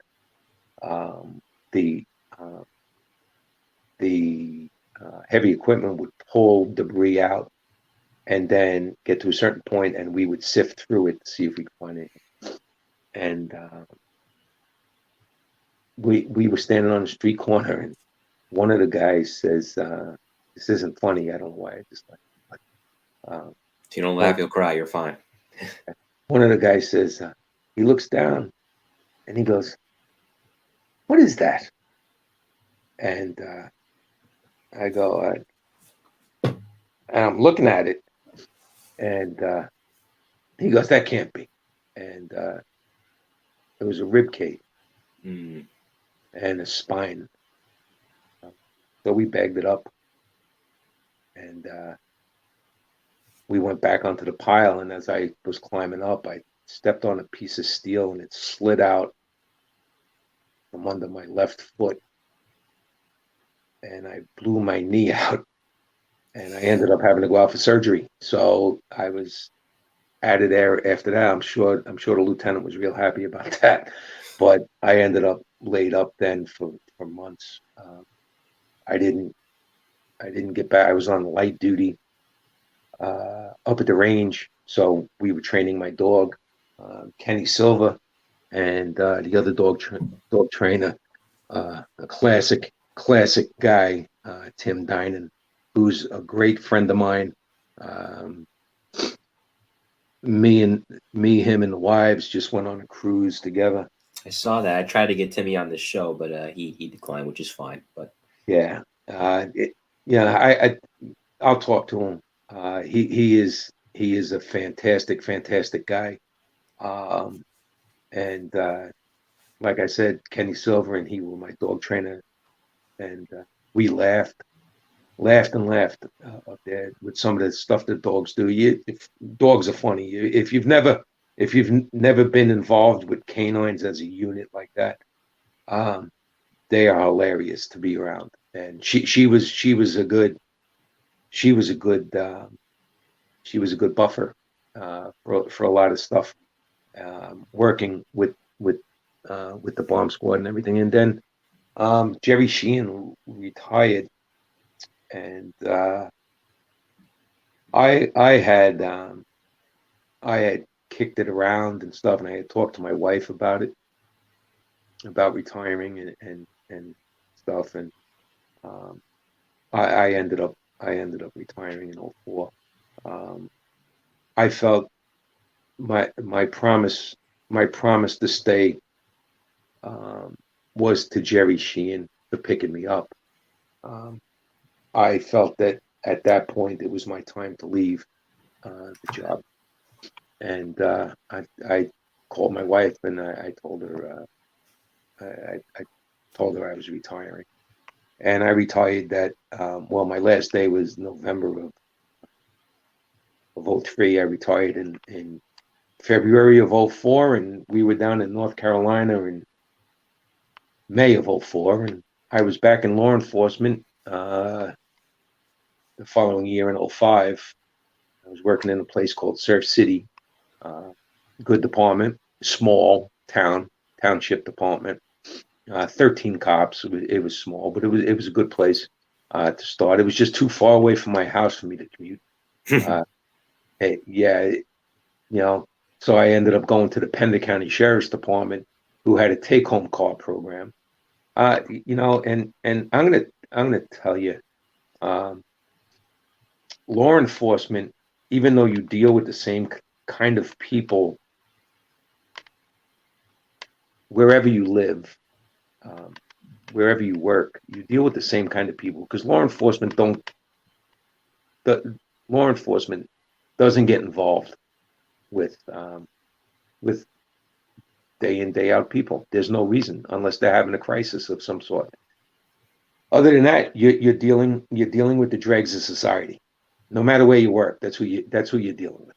And these guys down here deal with it by themselves. And another rude awakening was going to work in the Pender County Sheriff's Department. It's the 5th largest county in the state. There's 100 counties. It's the 5th largest one. I don't know exactly how many square miles it is.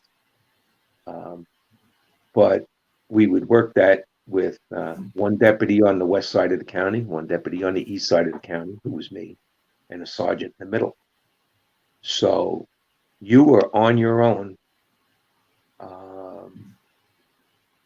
If you went to something, you were on your own for a while, waiting for somebody to come and help you. So I give these guys a lot of credit that work in these obscure places. They're fantastic at the jobs they do. And I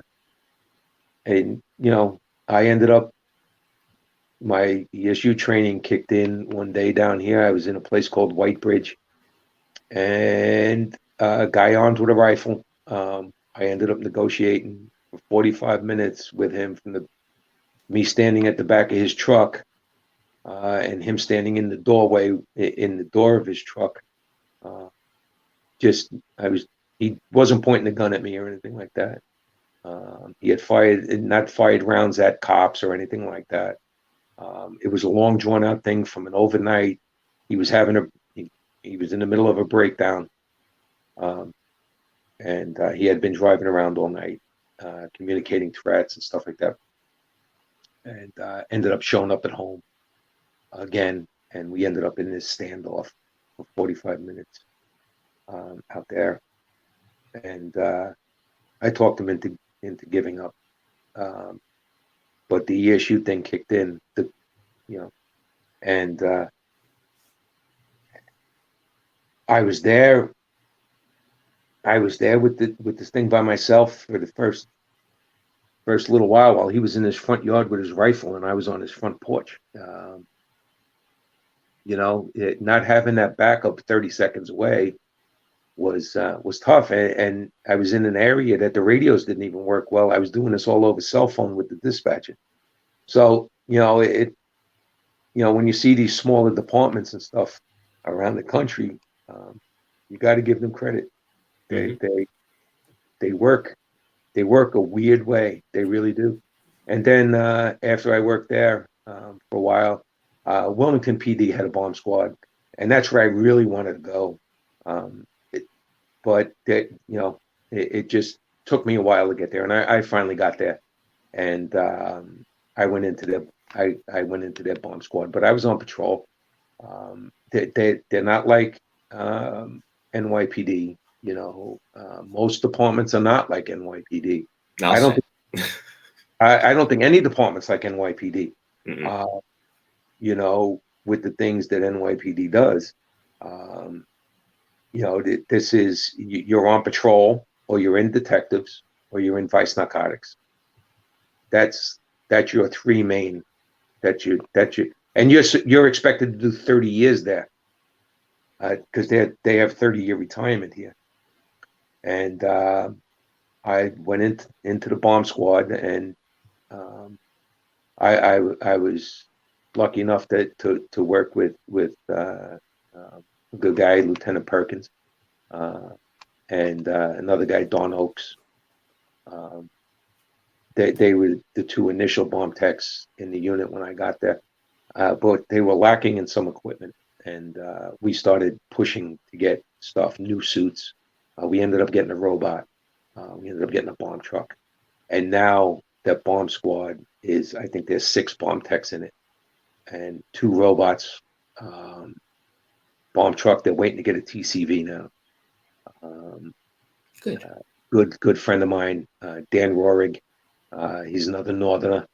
He's down here. He went into the bomb squad. I see him all the time. Tom Tillman, a good friend of mine. He's a captain, but when I first met him, he was sergeant, and he was doing something that was something I wanted to do in New York, and I never got a chance to, because it seemed to take up a lot of time, and that was the pipe band. Wilmington PD had a pipe band, so I ended up joining the pipe band, and I was a drummer. I didn't play the pipes. Breathing wasn't that great for me, so drumming was the way to go, and I became a drummer. I became their drum sergeant, and I'm still in their pipe band. I just haven't played since I had a motorcycle wreck. I haven't played with them in a while, but I'm still in their band. But that gave me the opportunity to do something else. See, I found an opportunity to do something else in law enforcement far away from New York City, and we traveled to New York for 2 9/11, the 10-year anniversary and the 15-year anniversary. The pipe band traveled up there, and we've traveled to DC for the memorials up there. And so when I came down here, I was able to do something else I always wanted to do in my career.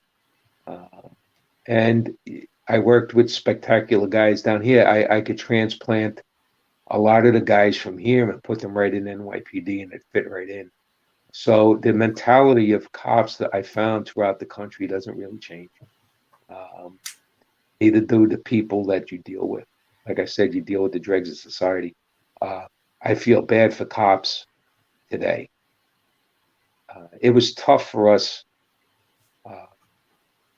when we were working, but it wasn't the constant scrutiny. It wasn't the cell phone over your shoulder every 10 seconds. It wasn't a whole bunch of people second guessing your decisions to do things. Every cop knows there is no good way, especially on film, to get somebody who doesn't want to be arrested into a set of handcuffs. It's always going to look bad. It's never going to look good. But you cannot get people to understand that. it's like I said, I worked with great guys in both my careers, up there and down here. And like I said, you can transplant a lot of these guys up there into that job. And again, down here, they work solo. They're in solo down here. It's ridiculous to have a solo car down here. The crime rate, just for me, in my opinion, justifies two-man cars here, but they don't do that. They just don't go for two-man cars. They do it in specialized units. They'll have two-man cars. And, a couple of task forces will have two-man cars in it and stuff. But other than that, everybody's on their own. It's a unique way to work. I learned a lot of things. Believe it or not, I learned a lot of things down here on what to do. I blew up more stuff down here in this bomb squad than I did up in New York, because they just don't have the setup that NYPD has. They just don't have the advantage to have that range that NYPD has to bring everything. So a lot of times this stuff was taken out into a hole and countercharged. We countercharge a lot of stuff here. Definitely a unique way of doing things. Completely different than it was up in New York. Safe, it was done safely. It was done the same way New York would do it, but it was done in locations that you can't even conceive of having in New York, because you really can't detonate anything in place in New York City anywhere. It's too crowded. But here they would move stuff and just detonate it out there. They didn't have TCVs. They don't have TCVs here. They don't have ranges to take these things, and they don't have an emergency service unit to help them out and getting suited up. You're right. And you're right. You got two bomb techs, one suiting you up, and he's trying to get equipment together. And now, thank God, they have more bomb techs. They actually have a bomb dog now too. So it was a unique career. I got just about 32 years in between both departments, and it got to the point where I went to the doctor. And the doctor says, "How much longer are you going to do this?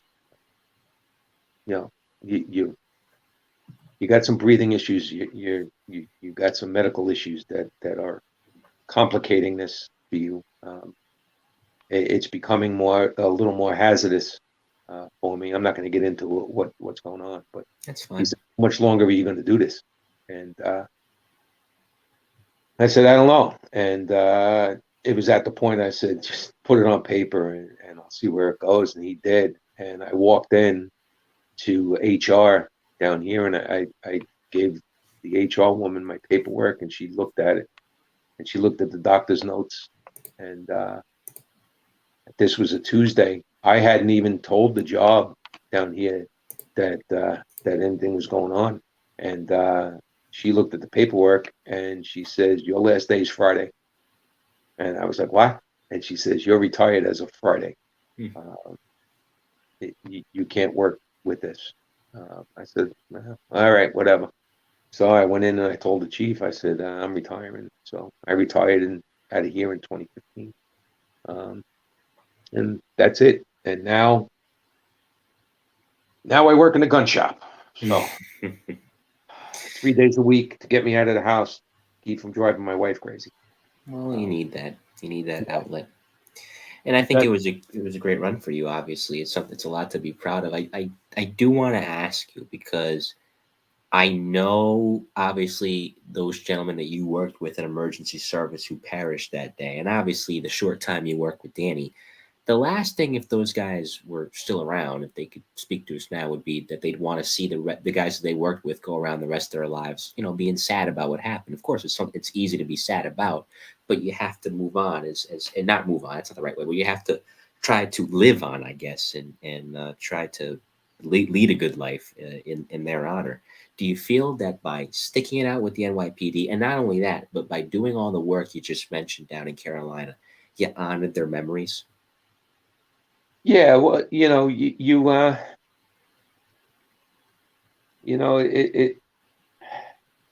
you do honor their memory in that you keep pushing forward, because things don't change, things don't stop. World doesn't stop because you do. The world keeps moving, and people still need help, and things still need to be done. So yeah, you do honor their memory, because if you ask anybody who went there, even people who are sick now, and the guys that perished that day, if it was before that day and they knew what was going to happen to them, would they still do it? And they would all still do it. Mm-hmm. And Dave summed it up, or you summed it up the best way. That Mike, they would just find a way to do it faster. Yeah. I can't take credit for that. That's what Kenny Winkler said. Kenny was the one that said that in his interview, where he said, if you would have told them those buildings would have came down, they would have just worked faster. Yeah, they would have just worked faster. Yeah. And he's right about that. Again, it was a great career with some terrible instances. When I first got on the job, I think it was my field training officer. He turns around and he says, your career here, he says, in 20 years, he says, you do 8.5 hours a day here. He says, when you take an hour off for meal, it's 7.5 hours a day.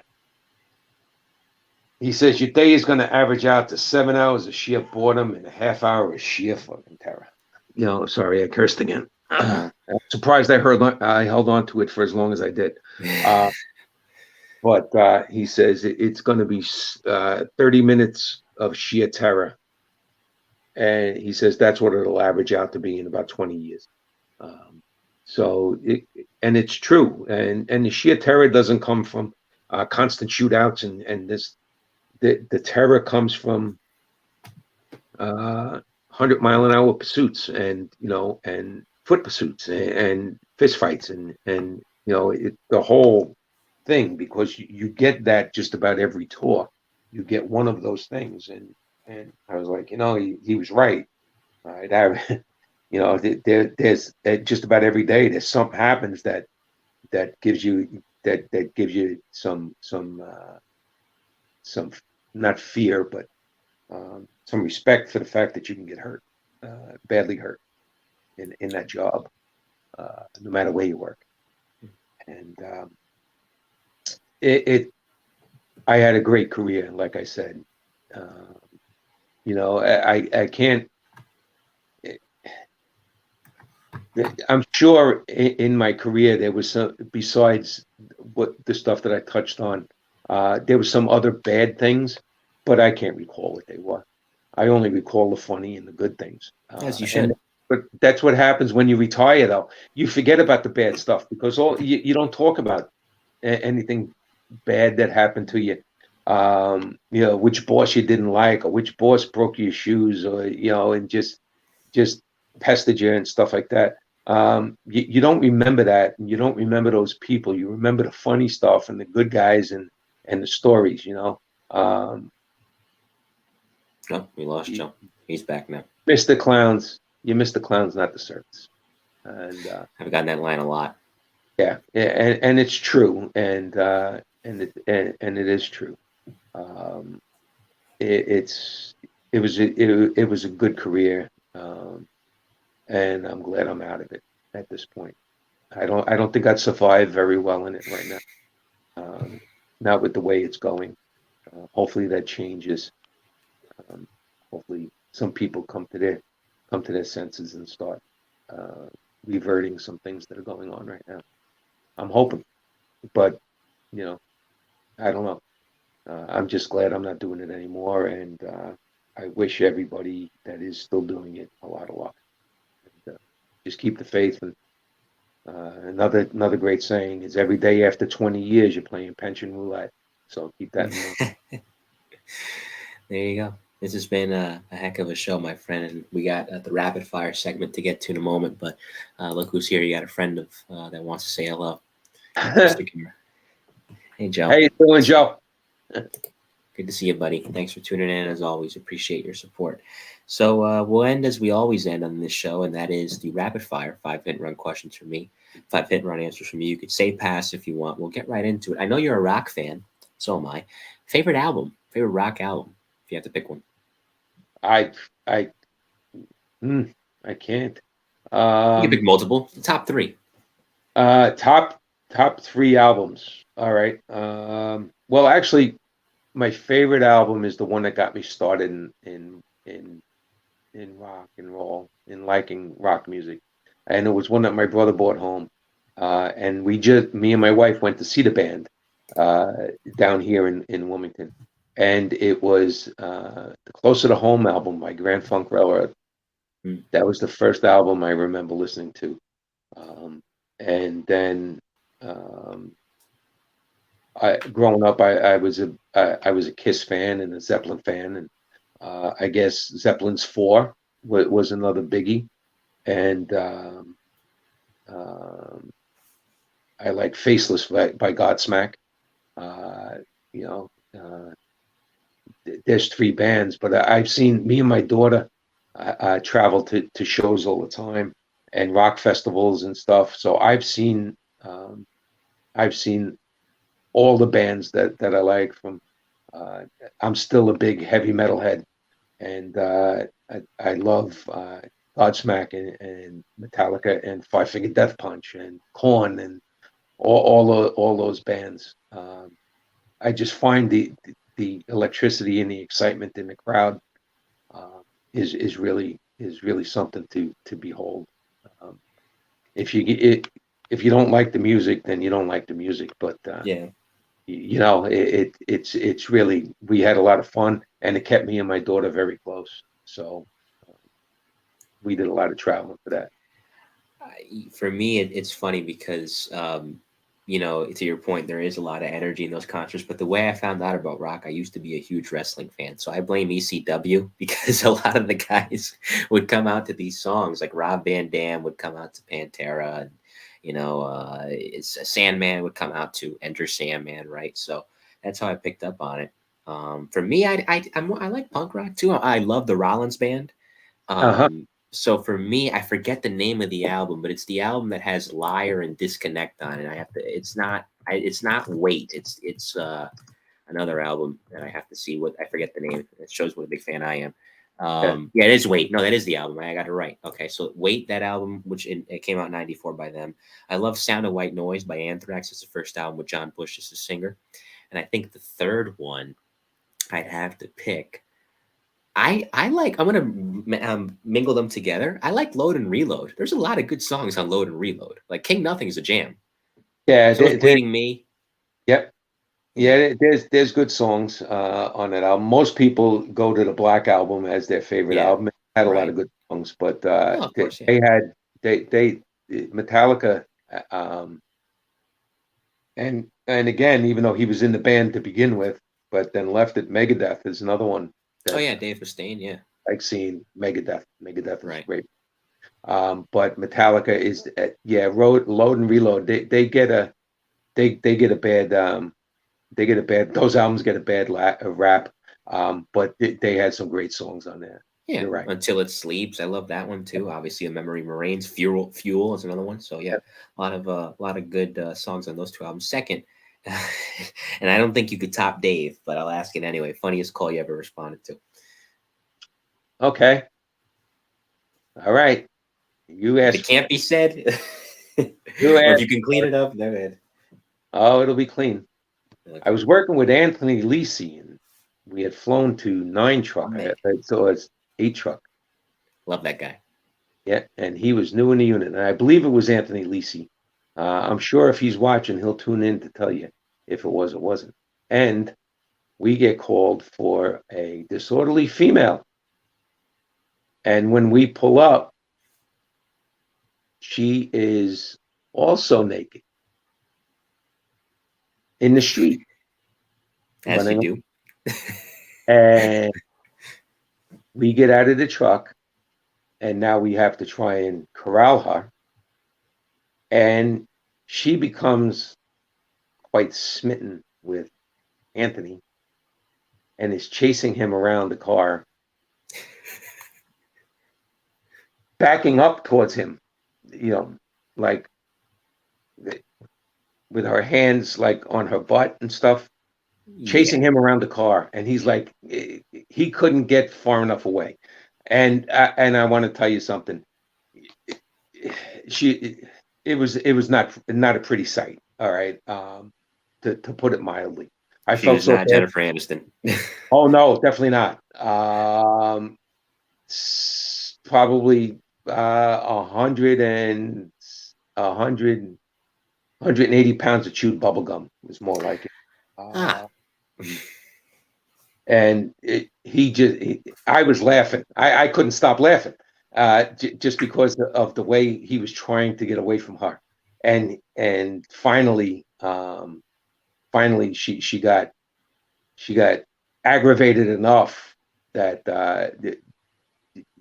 I believe we had to tase her and get her down so that we can get her wrapped in a blanket and get her covered up. But that was one funny, and not a call per se, but when we used to work midnights, right off of the Bell Parkway, there was 7-Eleven, and there was we used to go there in the summer and get Slurpees. At night we get coffee, but in the summer we get Slurpees. So I'm working with Vinny DeSantis one night, and we come out of the 7-Eleven, and as we come out, you're hearing nothing but sirens all over the place, and they're running, and he's looking around, and they're real close, and he takes it as we're walking to the REP that's parked there. It was a classic line that I laugh to this day. Every time I see him, I mention it. As we walk to the car to go and see what's going on, comes over the radio. They say, call everybody off, Central. We got one under. And he looks at me and he takes a sip of the Slurpee and he goes, Joe, he says, we just came precariously close to having to do some law enforcement. I almost died, because just the way he said it, I looked at him, he says, we came precariously close to having to do some law enforcement. I was like, Vinny, that was a classic line, and I remember it and I laugh about it every now and then. Just the look on his face when he said it. I thank him for that, because that still gives me a laugh. What's the next? If Tony Cucci is listening, put that as a quote in a REMA calendar for next year, if you haven't already, for 2023. Shout out to Tony. Third, favorite tool on the REP. Favorite tool on the REP. The people. I've never gotten that answer before. I love that. It's a good one. Yeah, the people, because the equipment on the REP is completely useless if you don't have the people to operate it and the knowledge to operate it. So the guys in the REP were my favorite tool to have with me and to use. Yep, absolutely. I love that. Thank you for that answer. Fourth, favorite cop show or cop movie, if you have one. The New Centurions. It's a good one. That's an old one. I think it used to be on Boomerang. Yeah, George C. Scott and Stacy Keach. Yep. If you watch that show, it was based in the 70s, but if you watch that show, I watched that movie not too long ago, and if you can get away from the style of dress and stuff like that, if you watch that show is as fitting for law enforcement today as it was then. It deals with everything that law enforcement deals with. Divorce, alcoholism, the love of the job, and what it does to you. And if guys have never seen it, look for it. If you have seen it, watch it again. It's very fitting for this job, especially with the amount of suicides going on in this job, in this career. Yeah. It deals with that too, and very, very, very before its time, and also Fort Apache the Bronx. I also like. Yeah, Danny McNally loves that show. He was actually sending me pictures of it the other day. Funny you mentioned it. Shout out to Danny. Me, I mean, I mentioned before I love the Rush Hour movies. Jackie Chan and Chris Tucker cracked me up in that. And I love Law and Order, but I've been binge watching lately, like the old episodes of Cops from the 90s when they would film in Florida, Washington State, the NYPD episodes, the Transit Police episode. And I'm like, man, they can't do 80% of this now. Oh. Like, it's funny. It's like a time capsule because you go back to 93, 94, 95 when they're doing this stuff. And I'm like, yeah, I probably wouldn't fly today. Not that he was wrong, but I'm just like, the optics, like you were talking about earlier. I'm like, yeah, they probably wouldn't get away with that. But it's funny to watch. It's a great, and I love the vehicles, like those old Crown Vics. It's just it's a time capsule. Fifth and finally, you talked about it a little bit, but if you could expand on it, and that's fine. If you could give advice to anybody coming on the job now, take New York, for example, where you spent most of your career, right? Coming out of the academy, you just had an academy class graduate. If you could speak to that academy class and give them advice, what would you tell them?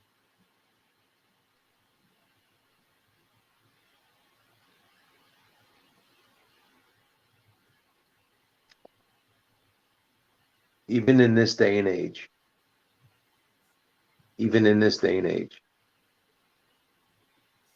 be kind and courteous to everybody you meet, but always have a plan to kill them if the need arises, because the need arises faster than you expect it to. You need to be able to protect yourself. Even in this day and age, I don't care, bad graphics, bad this, bad that. The main thing is you need to go home at night, or during the day, whenever your tour is over with, you need to go home. So be kind and courteous to everybody you meet, but always have a plan to kill them should the need arise.